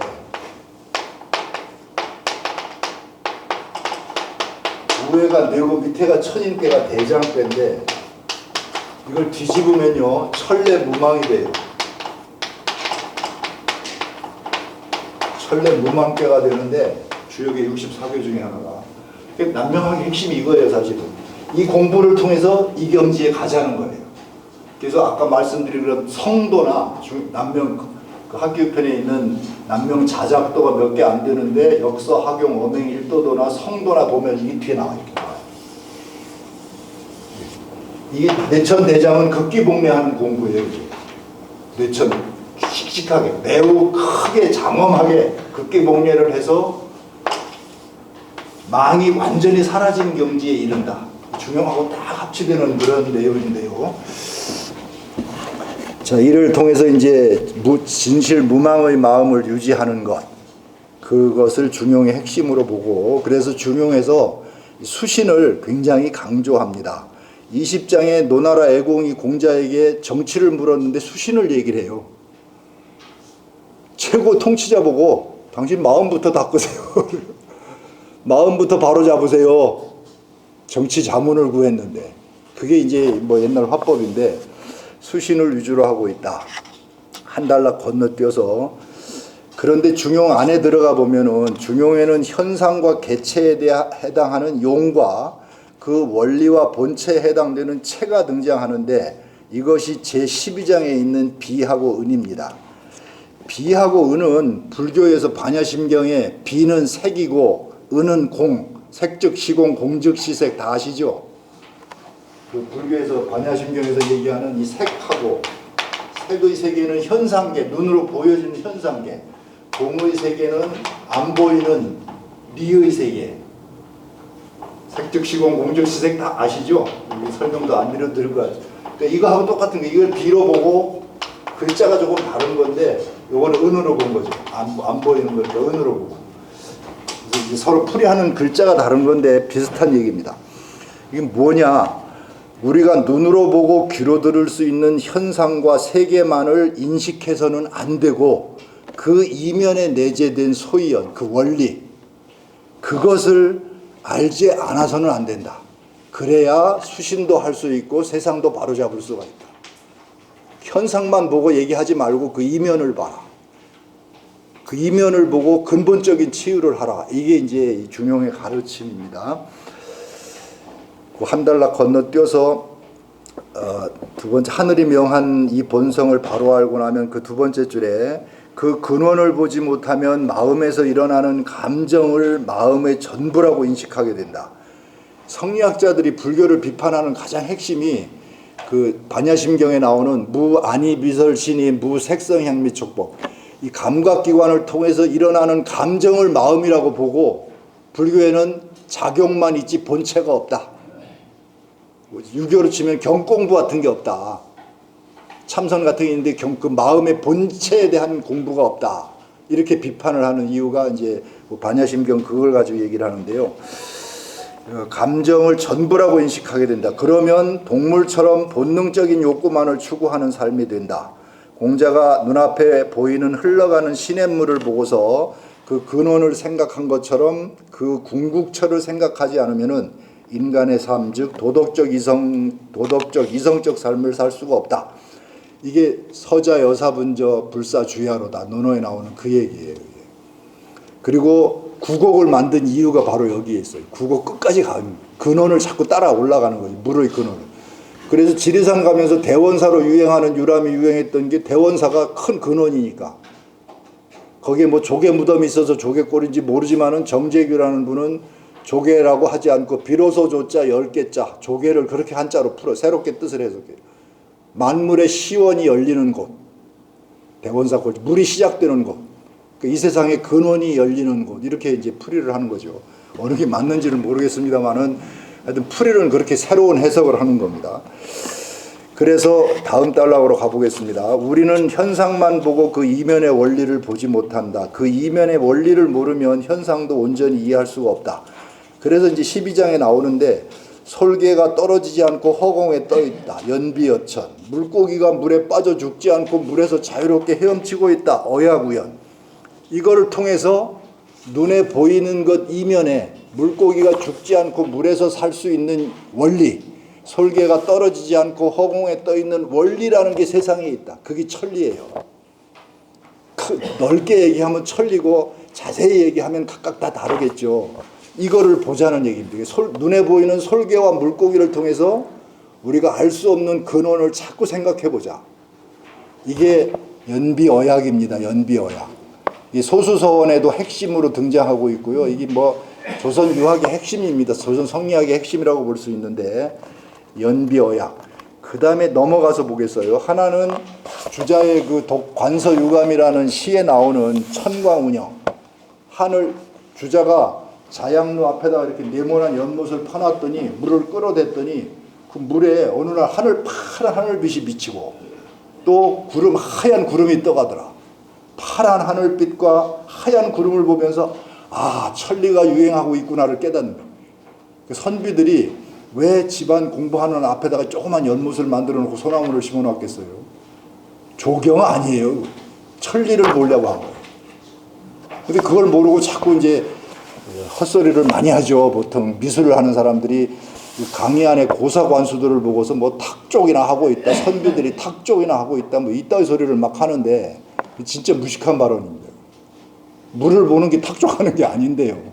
고사가 물을 보는. 그러니까 집안에 연못을 만들어, 집안이건 안팎이건 연못을 만들어 놓는 것은 천리를 보는. 눈에 보이잖아요. 금방. 파란 하늘, 하얀 구름. 눈에 쏙 들어오죠. 아, 천리가 지금도 내 주변에 떠들고 운행하고 있어. 나도 천리를 따라 살아야 돼. 이런 생각을 끊임없이 하려고 한 것 같아요. 그래서 이제 그런 것들이 중용의 핵심적인 가르침이라고 저는 생각을 하고요. 중간쯤에 32쪽 제1장입니다. 이건 뭐 그 1장 이거 뭐 다들 아시고 외우실 텐데 천명지위 성이요 솔성지위 도요 수도지위 교니라. 수도지위 교가 어렵다고 말씀을 드렸는데 하늘이 명하다. 그 지자는 목적어로 을이고요. 위 말한다 성이라고. 하늘이 명자 뒤에 보어가 빠져 있는데 모든 생명체에게 명한 것을 천명을 성이라고 말한다. 이런 뜻 직역하면은 천명지 할 때 지자는 목적격으로 을이라는 뜻이고요. 명자 뒤에는 사람은 물론이고 사람이 아닌 모든, 그래서 동물도 들어가고 식물도 들어가고 뭐 아주 미생물까지 들어가요. 하늘이 모든 생명체에게 명한 것을 성이라고 그런다. 그래서 맹자가 보면은 개의 성이 소의 성과 같느냐, 소의 성이 사람의 성과 같느냐, 이 맹자 고장과 이룬 거 어디 나와요. 견지성이 우지성녀와 우지성이 인지성녀와 이런 게 나와요. 그 구절에. 이미 사람과 동물의 본성이 같으냐 다르냐에 대해서 계속 논란이 있었던 거죠.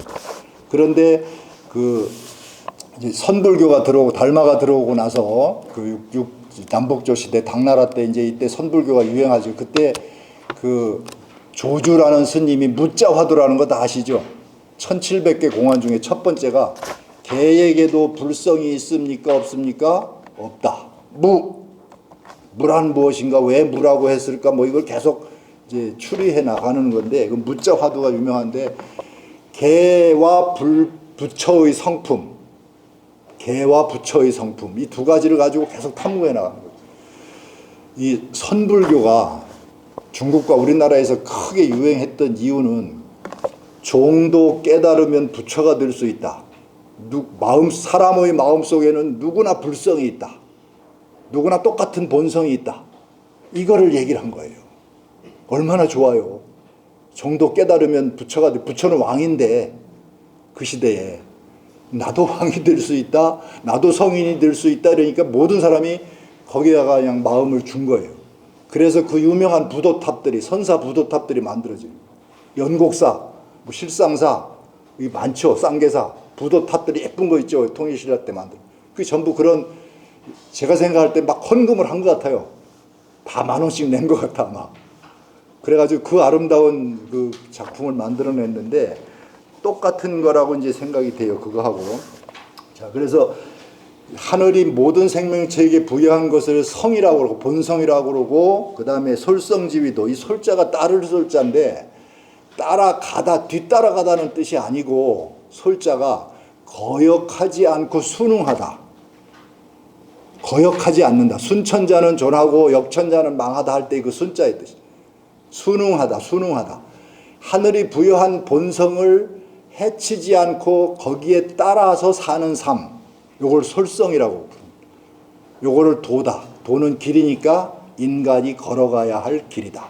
본성에서 어긋난 짓을 하지 말고 그걸 따라가는 것이 그 도다.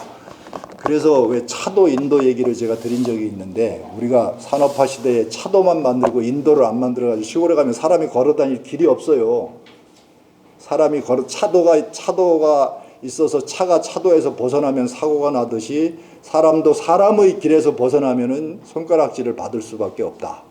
그게 이제 기본적인 이런 논리 같아요.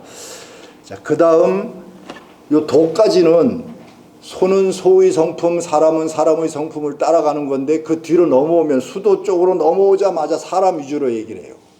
공자의 가르침이니까. 사람의 도를, 이 수도할 때 도자는 소의 도가 아니고 사람의 도예요. 사람의 도리를 예양문물로 제도화해 놓은 것이 바로 공자의 가르침이다. 이런 뜻, 수도지휘교가. 이 사람의, 인간이 마땅히 걸어가야 할 길에 대해서 만들어 놓은, 제시해 놓은 것, 제도적인, 뭐 예양문물로 이렇게 문화를 만들어 놓은 것이, 숫자가 만들어 놓은 것이 바로 공자의 가르침이다. 핵심은 그렇고요. 그 다음에는 번역만 해볼게요. 그 다음에 제2절에 도야자는, 도라는 것은, 요 도자는 인간 위주로 얘기를 한 거예요. 인도 위주로. 도라는 것은 불과 수유 이하라. 수유는 잠시도 벗어날 수 없는 거다. 아까 말씀드렸듯이 차가 차도에서 잠시도 벗어나면 안 되듯이 잠시도 인간이 인간의 길에서 벗어나면 안 되는 거다. 가리면 비도야라. 그게 벗어날 수 있는 거라면은 그건 진짜 도가 아니다. 진짜 인간의 길이 아니다. 그러므로 그러므로 이 중용을 공부하는 군자는 계신호 기소부도 공구호 기소부.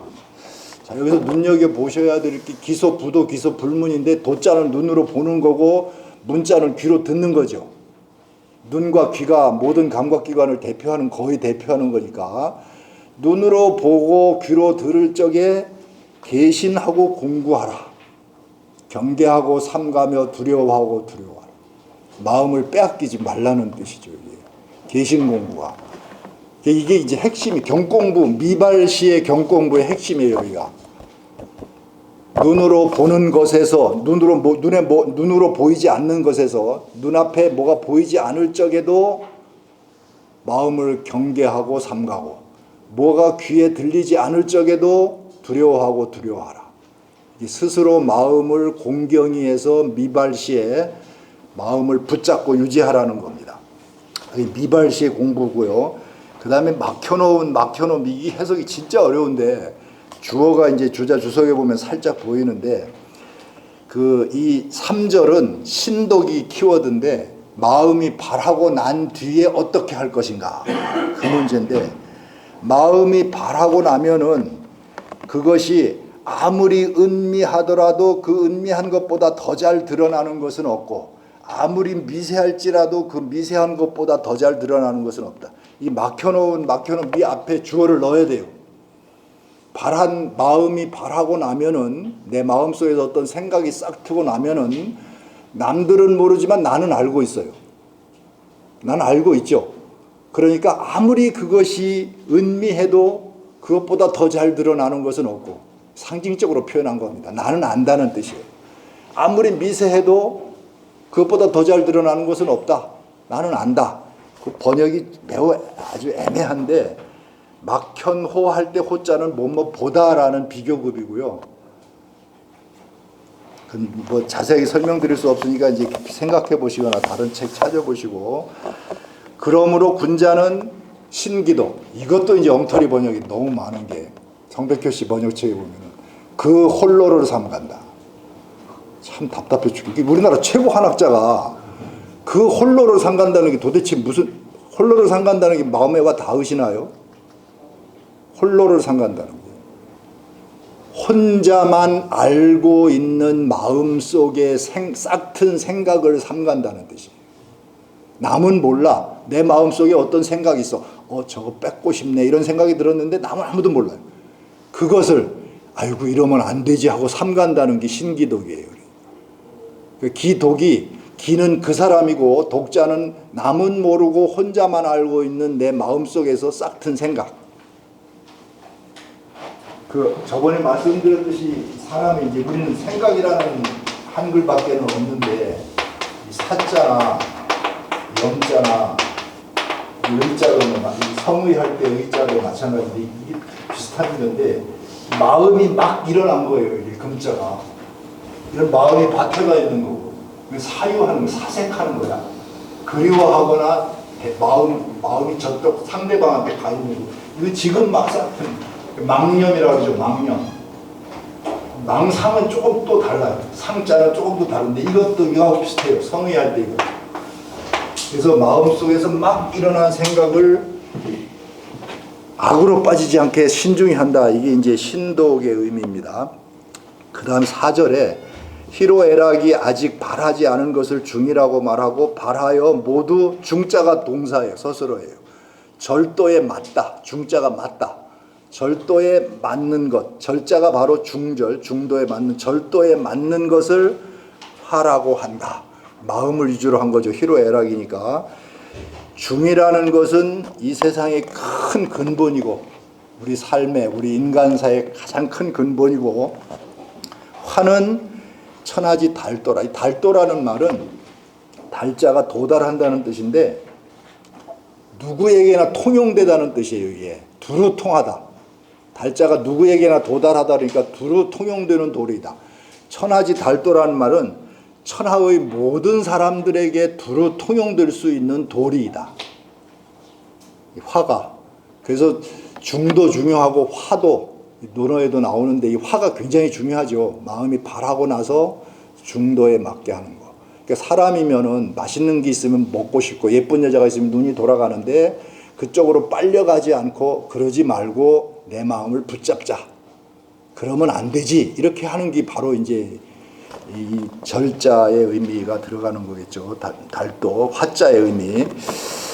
그 치중하면 천지위원하고 만물위원. 시자가 극진히 하다. 중화를 극진히 하다는 말은 100% 채우다. 중화를 극진히 하면은 내 마음을 이렇게 극진 다스리면은 천지가 제자리를 잡고 만물이 거기서 잘 길러진다. 이게 무슨 뜻인지 또 몰라가지고 이제 굉장히 고민을 피상적으로 했는데 이 치중화는 사람이 이제 성인이 된다는 거예요. 성인의 경지에 올라가면은 뒤에 나오지만은 성인도 하늘이 만물을 덮어주고 땅이 만물을 실어주는 것과 똑같은 역할을 인간 세상에 할 수 있다는 거예요.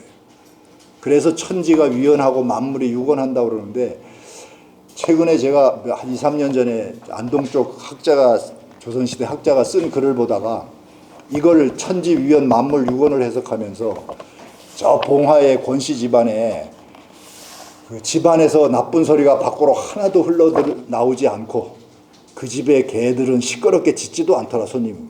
이게 바로 천지위원 만물 유건이다. 이렇게 얘기를 하는 걸 보고서 깜짝 놀랐어요. 그러니까 이 어른들은 아주 높은 것만 생각하지 않고 우리 사는 삶 속에서 집안을 잘 이런 식으로 이제 중화를 해서 다스려 놓으면은 그 집안이 다 이런 그 어떤 그분의 혜택을 받아서 이런 분위기가 말이 밖으로 막 욕 싸우는 소리가 밖으로 새어나가지도 않고 심지어 개도 크게 짖지 않는다 뭐 이런 말까지 하던데 그 주변이 이렇게 다 동화돼 가지고 그 덕이 순화된다 뭐 이런 의미로 얘기를 하시는 걸 보고서 야 이렇게 해석을 하실 수 있구나 현실적으로. 그래서 참 저도 감탄을 했는데 아마 그런 묘미가 공부하는 맛이 아닐까 싶어요. 봉화 권씨들 그 괜히 권씨가 아니죠. 거기도 나름대로 뭐 아주 한 독립적인 큰 영역을 이룬 학자가 대대로 나온 그 집안인데 하여튼 이제 이게 핵심인데 가장 이 핵심이 성도교고 중화 두 글자입니다. 그리고 공부로 치면은 개신공부 신독, 마음이 바라지 않았을 때의 개신공부, 마음이 바라고 나서의 신기독, 이게 이제 핵심이라고 보여져요. 자, 그 다음 시간이 많지 않아서 좀 빨리 가야 되겠네요. 2장부터 11장까지 공자 말씀을 쭉 얘기를 해놨는데 거기에 이제 2장의 중용이 딱 등장을 하고요. 처음으로. 그 다음에 지인용 삼달떡이라는 게 나오는데 지인용이 나오는데 지는 지혜고 인자가 이게 어질인자인데 이것도 참 우리 말이 그때 한번 말씀을 드렸어요. 어질인자하고 어질현자하고 어떻게 다른가. 참 이 우리말이 참 부족하다는 걸 절감하는데 번역하다 보면 다 어질다라고 밖에 할 수가 없어요. 다른 말이 없잖아요. 한자를 그대로 쓰지 않는 상. 근데 이거는 사실은 현명, 어떤 도리나 이치를 잘 아는 거고 이거는 본성 자체를 얘기를 합니다. 인의예지신의 본성 자체를 얘기를 하는. 이거는 그 사람의 자질, 사람의 어떤 총명함, 자질 그쪽으로 이제 주로 얘기를 하는 건데 그래서 인자와 현이는 이게 사실은 뜻이 다른 거죠. 근데 이거를 그냥 뭐 전부 어진 사람 이렇게 풀어버리니까 미진한 게 굉장히 많은 것 같은 생각이 드는데요. 여기서 지인용 세 가지가 나오는데 이 세 가지가 사실은 굉장히 중요한 키워드인데 이 지자는 이제 지혜인데 왜 그럼 지혜를 먼저 얘기했느냐 뭐 이것도 이제 지혜는 순임금하고 연관시켜서 얘기해요. 그러니까 인이 나오는데 이거는 안회하고 연결시켜서 얘기하고 용자가 나오는데 이거는 자로하고 또 연결시켜서 얘기해요. 예를 들어. 근데 이게 이제 이쪽이 핵심인데 역사적인 인물 중에서 이런 분들이 이거를 잘했다.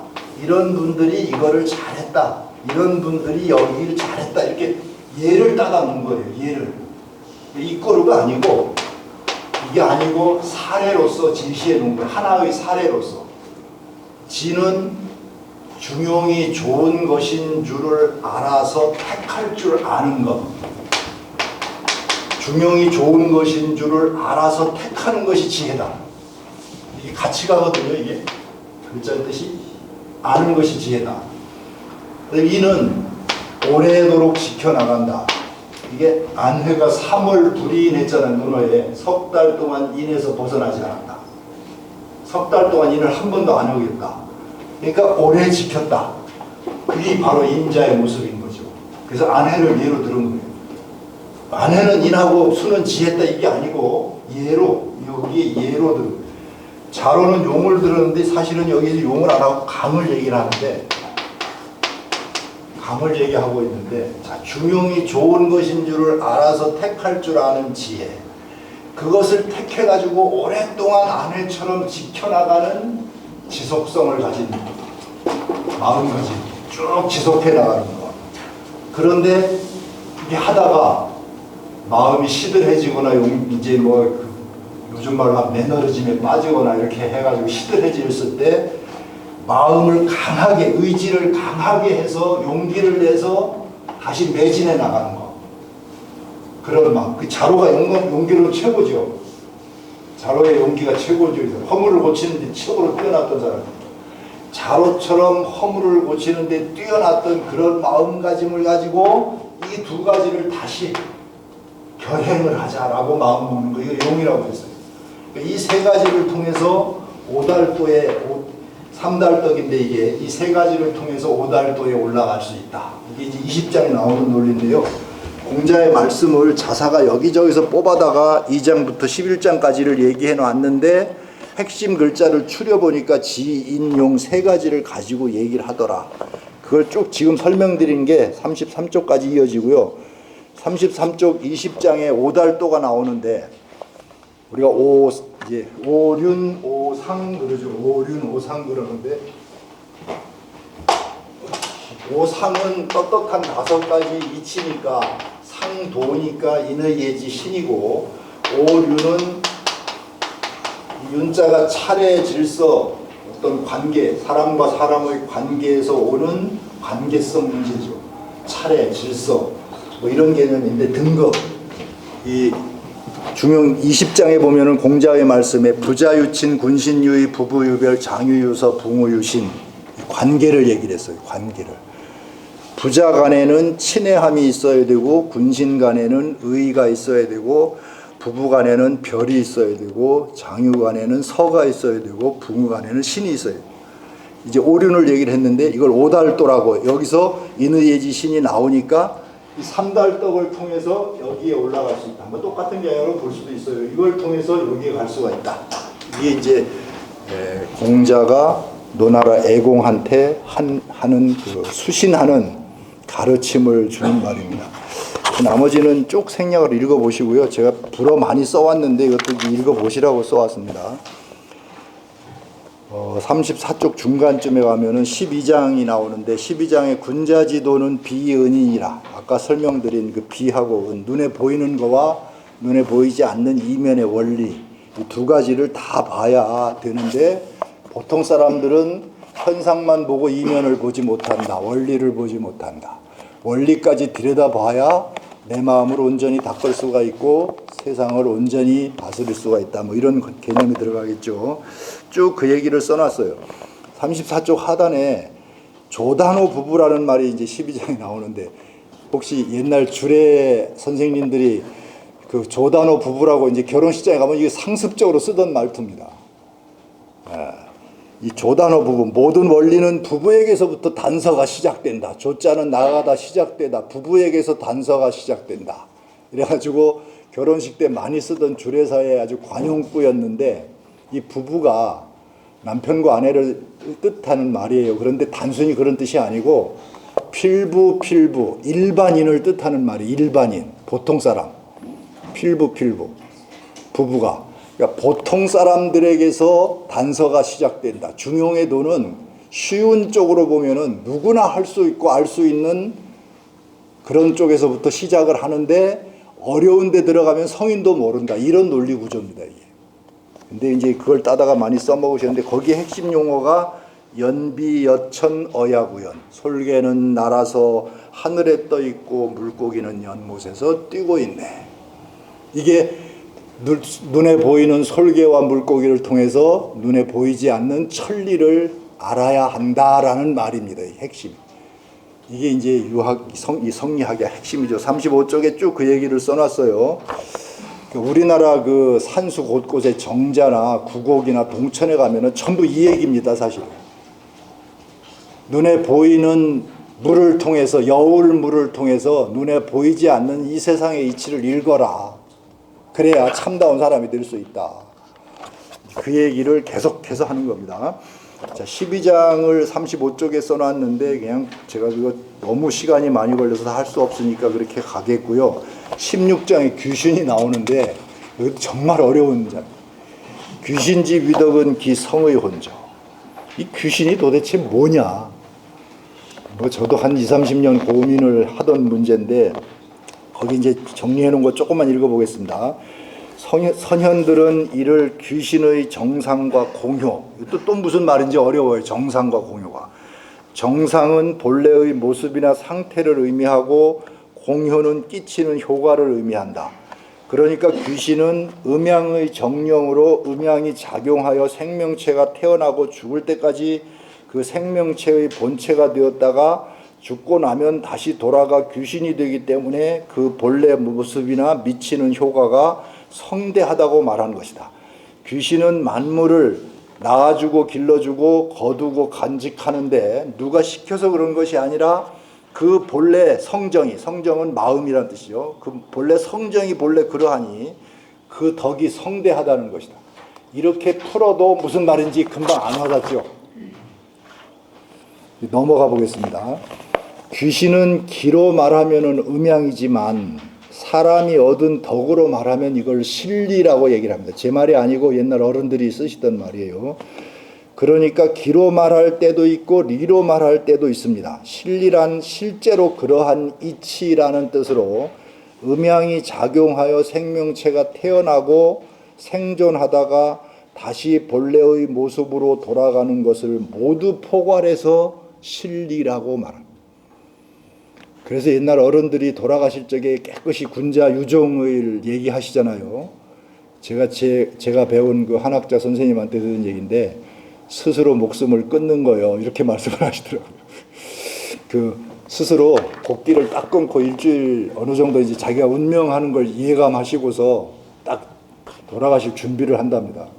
그리고 이제 미음 드리는 것도 조금씩 잡숫다가 스스로 깨끗하게 그냥 깨끗한 상태로 가시는 거예요. 그걸 이제 그런 말씀을 하시던데 그걸 이제 억지로 명을 끊으면 안 되니까 남명 선생님도 뭐 그래가지고 미음을 드시다가 한 20일 버티시다가 돌아가셨거든요. 굉장히 오래 사셨어요. 남명은 미음을 안 드시려고 그랬는데 제자들이 그건 천명을 거역하는 행위니까 드셔야 됩니다. 인위적으로 목숨을 끊으시면 안 됩니다. 그러니까 그래 알겠다 그래가지고 이제 드시는데 조금씩밖에 안 드신 것 같아요.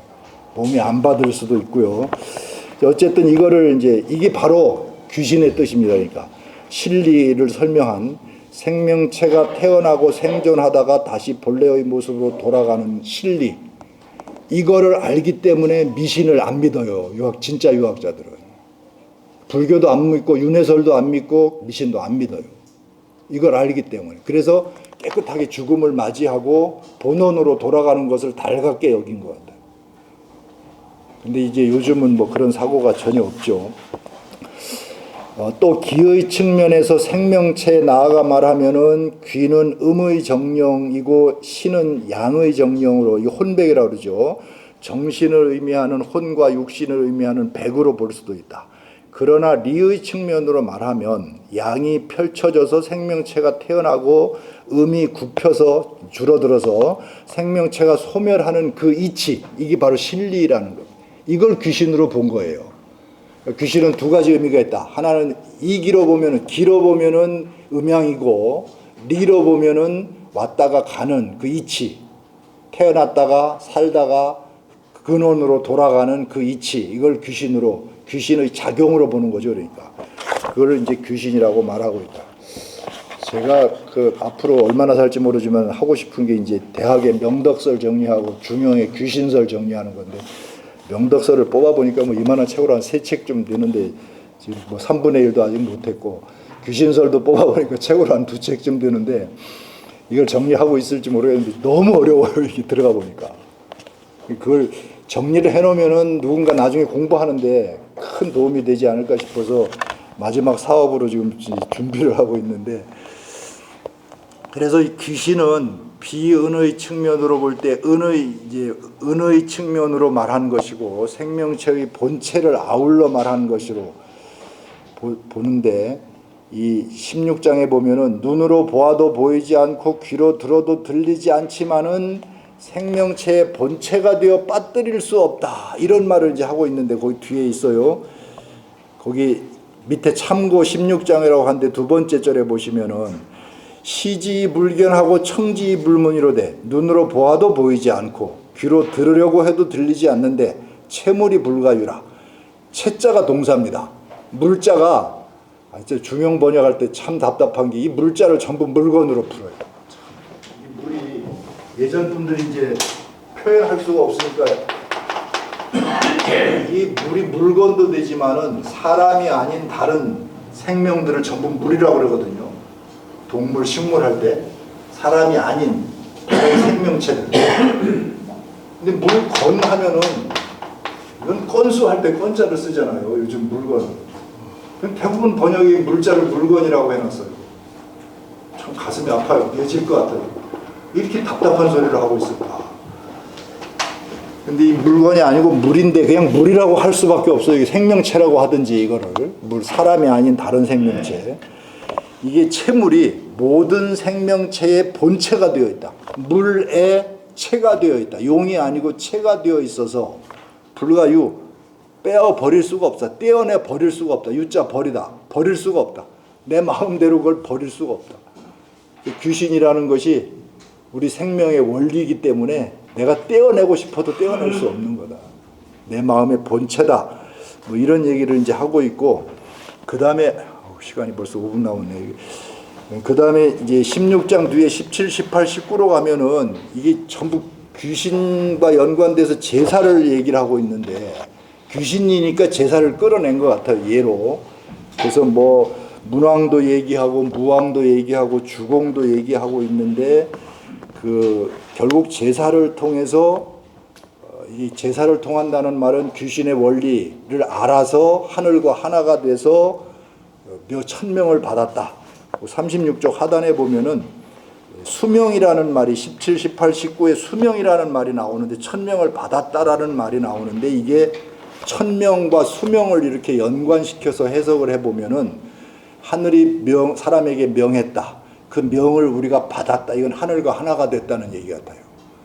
그래서 문왕, 무왕, 주공 같은 사람을 샘플로 예로 제시하면서, 이런 분들은 마음을 이렇게 먹었기 때문에, 제사를 통해서 이제 자기 조상도 잘 섬겼기 때문에 천하를 얻었고 그 천하 하늘과 하나가 됐다. 이런 얘기를 거기다가 써놓은 거 아닌가. 이 부분도 되게 어려운데요. 그 정도로 말씀드리고, 37쪽 중간에 중용 20장이 있는데, 이 중용 20장에 토 달아놓은 거 보면 정말 가관인데, 이 중용 토를 본래 세조 때 달고서 이제 선조 때 언해를 할 때 달았다가 이게 없어져가지고 광해군 때 다시 했어요. 1600년도 초에. 근데 이게 공자를 너무 떠받들다 보니까, 노나라 임금과 공자가 만났는데, 노나라 애공과 공자가 만났는데, 공자는 나중에 문선 왕이 됐잖아요. 이 사람은 공이잖아요. 그러니까 조선시대 토다는 사람들이 고민을 한 게, 여기 천자고 여기 제후니까 반말을 하자. 당대로 보면 말도 안 되는 얘기거든요. 당시 시점으로 올라가면 이분은 사고, 이분은 임금인데 임금한테 반말을 할 수 있어요? 큰일 나죠. 이 토가 반말로 돼 있어요. 중용토가. 이거는 정말 잘못된 거다. 제가 이제 제 교재에는 다 고쳐서 학생들을 가르쳤는데, 이거 참고로 보시면은, 고로 위정이 제인하니 취인 이신이요 수신 이도요 수도 이인 인이라. 전부 인이라예요. 말도 안 돼서 제가 전부 이제 존대토로 고쳐놨습니다. 이 20장에 이제 노나라 애공이 정치를 물었는데, 대체로 수신을 먼저 얘기하고 지인이라는 말을 쓰고 지천이라는 말을 하면서, 결국 공부를 통해서 당신이 수신을 해야 정치가 잘 된다. 뭐 이런 얘기를 거기다가 하고 있는데, 그 20장 제1단락에 4절, 7절 인용한 게 아주 중요한 말이라서 인용을 해놨고, 그 밑에 20장 2단락에 구경에 대해서, 이제 중용의 구경이라는 게 있는데, 이것도 중요해서 거기다 인용을 해놨으니까 한번 읽어보시고요. 넘어가서 38쪽에 20장 3단락에 이제 진짜 중요한 중용의 핵심입니다. 성자는 천지도야오 성지자는 인지도야니, 성자는 불면이 중하며 불사이 득하여 종용 중도하나니, 성인야오 성지자는 택선이 고집지하니이다. 성과 성지, 성자와 성지자. 성은 천도고 성지하는 것은 인간의 도다. 천도 인도가 딱 나오고요. 성 자체는 하늘의 도고, 성지는 지자가 목적어인데 그것을 성하게 하다. 성자가 아까 진실무망이라고 풀이를 했으니까, 지자를 자기 자신으로 보면은 나 자신을 진실무망하게 하는 것은 인간이 걸어가야 할 길이다. 이렇게 본 거예요. 성과 성지를 천도와 인도로 보고, 결국 성지를 통해서 성의 경지에 이르러라, 이 말입니다. 그러면서 성지하는 공부의 핵심을 택선고집, 선을 택하여 굳게 그것을 잡는다. 택선고집, 선을 택하여 그것을 굳게 잡는다. 결국 모든 종교는 악을 버리고 선을 지향하는 걸 권한다고 그래요. 선을 택하여 그걸 굳게 잡는 것, 이 중용 용자하고 관련이 있죠. 그러면서 공부 방법으로 박학지, 신문지, 신사지, 명변지, 독행지, 언제 제가 말씀을 드렸는데 생략을 하겠고요. 22장에 한 5분만 더 하겠습니다.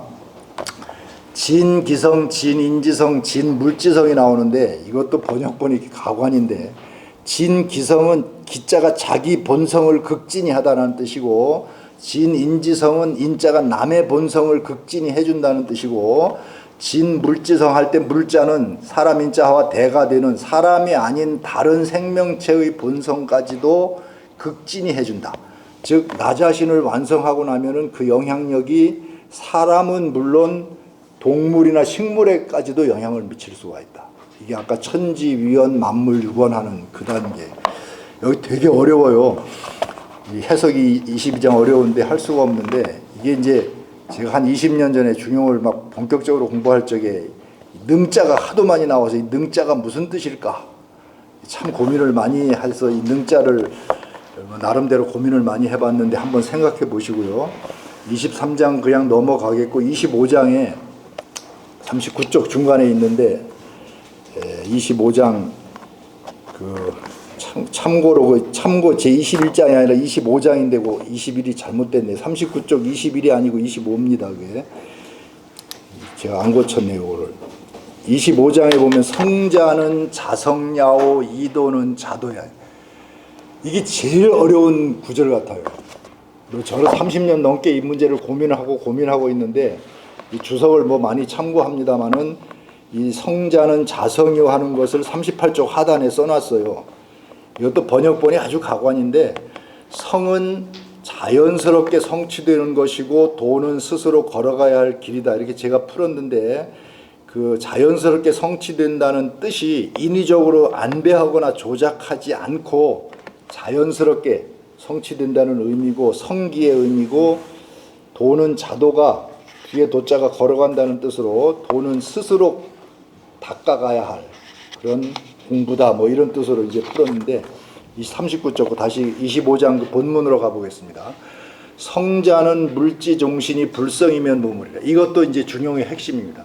성은 이 물자가 만물의 처음부터 끝까지이니 성하지 않으면은 무물, 물은 없다. 그 생명체는 없는 것이나 마찬가지다. 성하지 않으면은 그 물은 생명체는 존재의 의미가 없다. 이게 아주 무서운 말이죠. 이걸 물건으로 풀으면은 말이 정말 안 됩니다. 근데 물건으로 다 풀으려고 있어요.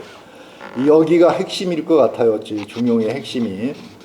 그 다음은 쭉 뭐 조술한 거니까 넘어가고 40쪽의 그 조선시대 중용 해석과 중용도를 쭉 제가 공부한 것을 간추려 놨는데, 양총 권근부터 문제의식이 있어가지고 태계 난명시대 넘어가서 저 구미 쪽에 살던 41쪽 윗부분입니다. 여헌 장형광이라는 분이 이 중용도를 그렸는데 이게 조금 달라요. 의미가 있어요. 그 다음에 뭐 이제 쭉 박세채, 기호학파의 박세채 같은 사람이 중용 총도를 그렸는데 이게 사대절 설에 네 단락으로 나누어 보는 설에 근본을 하고 있고, 그 다음에 하단에 김간이라고 기호학파가 있는데 이분도 역시 그런 쪽에 이제 설을 따르고 있고요. 42쪽에 상단에 한원진이 설이 있는데 여기 와서 중용에 대한 어떤 정답 같은 것이 만들어집니다. 주자의 정론에 의한 해석, 그런 것들이 만들어지고, 그 하단에 성호 이익이 있는데 또 이 양반은 전혀 다르게 풀어요. 성호 이익은 대학은 주자설을 따랐는데 중용은 전혀 안 따르고 다르게 독자적으로 풀이를 했어요. 그래서 상당히 재밌다라는 생각이 들고, 그 밑에 대산 이상정 뭐 이렇게 정정로 이런 분들이 쭉 나오는데 43쪽에 가서 이제 앞에서 말씀드렸던 한주 이진상, 면후 곽종서, 그다음에 중재 김황 이런 분들이 19세기 말에 1800년도 후반기에 이 문제를 집중적으로 거론하면서 독자적인 그림들을 다 그려냈는데, 그게 44, 45쪽에 있는데 45쪽에 보시면은 이제 그 면후의 그림이 두 개가 있는데, 면후라는 분이 허유라고 들어보셨죠? 후산 허유, 삼가에. 이분하고 한 10살 차이 나는데 계속 논쟁을 해요. 그리고 물천 김진호라고 들어보셨죠? 이분하고도 또 감정적인 논쟁까지 해요. 정재규하고도 논쟁을 하고. 근데 이 논쟁을 보니까 기호학파에도 한원진하고 그 이간이라는 사람하고 인물성 동의 논쟁을 하면서 얘기를 하는데, 야, 상대방 걔는 근처도 못 갔어, 뭐 이런 식으로 욕을 하는 거예요. 상대방을 비방하는데 이 감정이 막 이렇게 올라가 있어요. 근데 이 면후하고 물천 같은 걸 제가 이제 공부를 해봤는데, 우리 더 이상 감정 싸움 하지 맙시다, 여기서 덮읍시다, 이 서로 자기 주장만 하고 아무것도 일치가 안 되니까 그만합시다, 막 화가 이만큼 나 있어요, 보니까. 근데 예전 분들도 그렇게 감정 싸움을 하셨구나 하는 걸 이제 볼 수가 있었는데, 면후 선생의 그림은 아주 의미가 있어요. 오른쪽 걸 보시면은 맨 위에 중용을 놓고 또 그 밑에 중용, 비은, 천인, 독공 이렇게 놓고 그 밑에 또 6절 해가지고 중화, 중용, 비은, 성 뭐 이렇게 했는데, 4대지설, 6대절설을 다 통합한 거예요. 그러니까 한주 선생의 설을 받아들인 거예요, 여기를. 그런데 키워드 뽑은 게 달라요. 그림도 다르고. 그래서 면후의 이 두 번째 오른쪽 설이 이게 만년설인데, 그 중용이라는 큰 개념을 놓고 그 밑에 다시 4개를 놓고 4대지를 나누고 다시 6대절을 그 밑에 소속시켜 가지고 유기적으로 잘 조합을 해 놓은 것이라고 보여집니다. 이게. 그 46쪽의 마지막인데요, 중재 선생의 이 그림이 있는데, 이걸 제가 굳이 말씀드리는 이유가, 중재 선생은 경학 10도를 그렸어요. 사서오경에 소학을 합해가지고 10도, 경학 10도. 소학을 경서에 넣은 거예요. 근데 이 중용도가 이 정자서를 그 테두리에 보면은 시연, 일리, 중산이, 만사, 그 다음에 방지미, 육합, 이건 중산이, 만사하고 똑같고, 맨 끝에 말, 부합, 위, 일리, 이렇게 큰 테두리를 정자의 설로 해놓고요, 그 안쪽으로 들어가서는 주자의 설을 갖다가 해놨어요. 정자의 3단락설하고 주자의 4단락설을 갖다가 놓고서 그걸 기본으로 해가지고 배치를 해서 각 장을 거기다 배치해서 그렸는데, 이것도 역시 그 맨 끝에 보시면은 33장 4지 6절 시일 중만, 처음엔 하나고 나중에는 만 가지가 됐다, 뭐 하부 말결 이렇게 해놨는데, 4지 6절 4대절과 6대절서를 합한 거예요, 이게.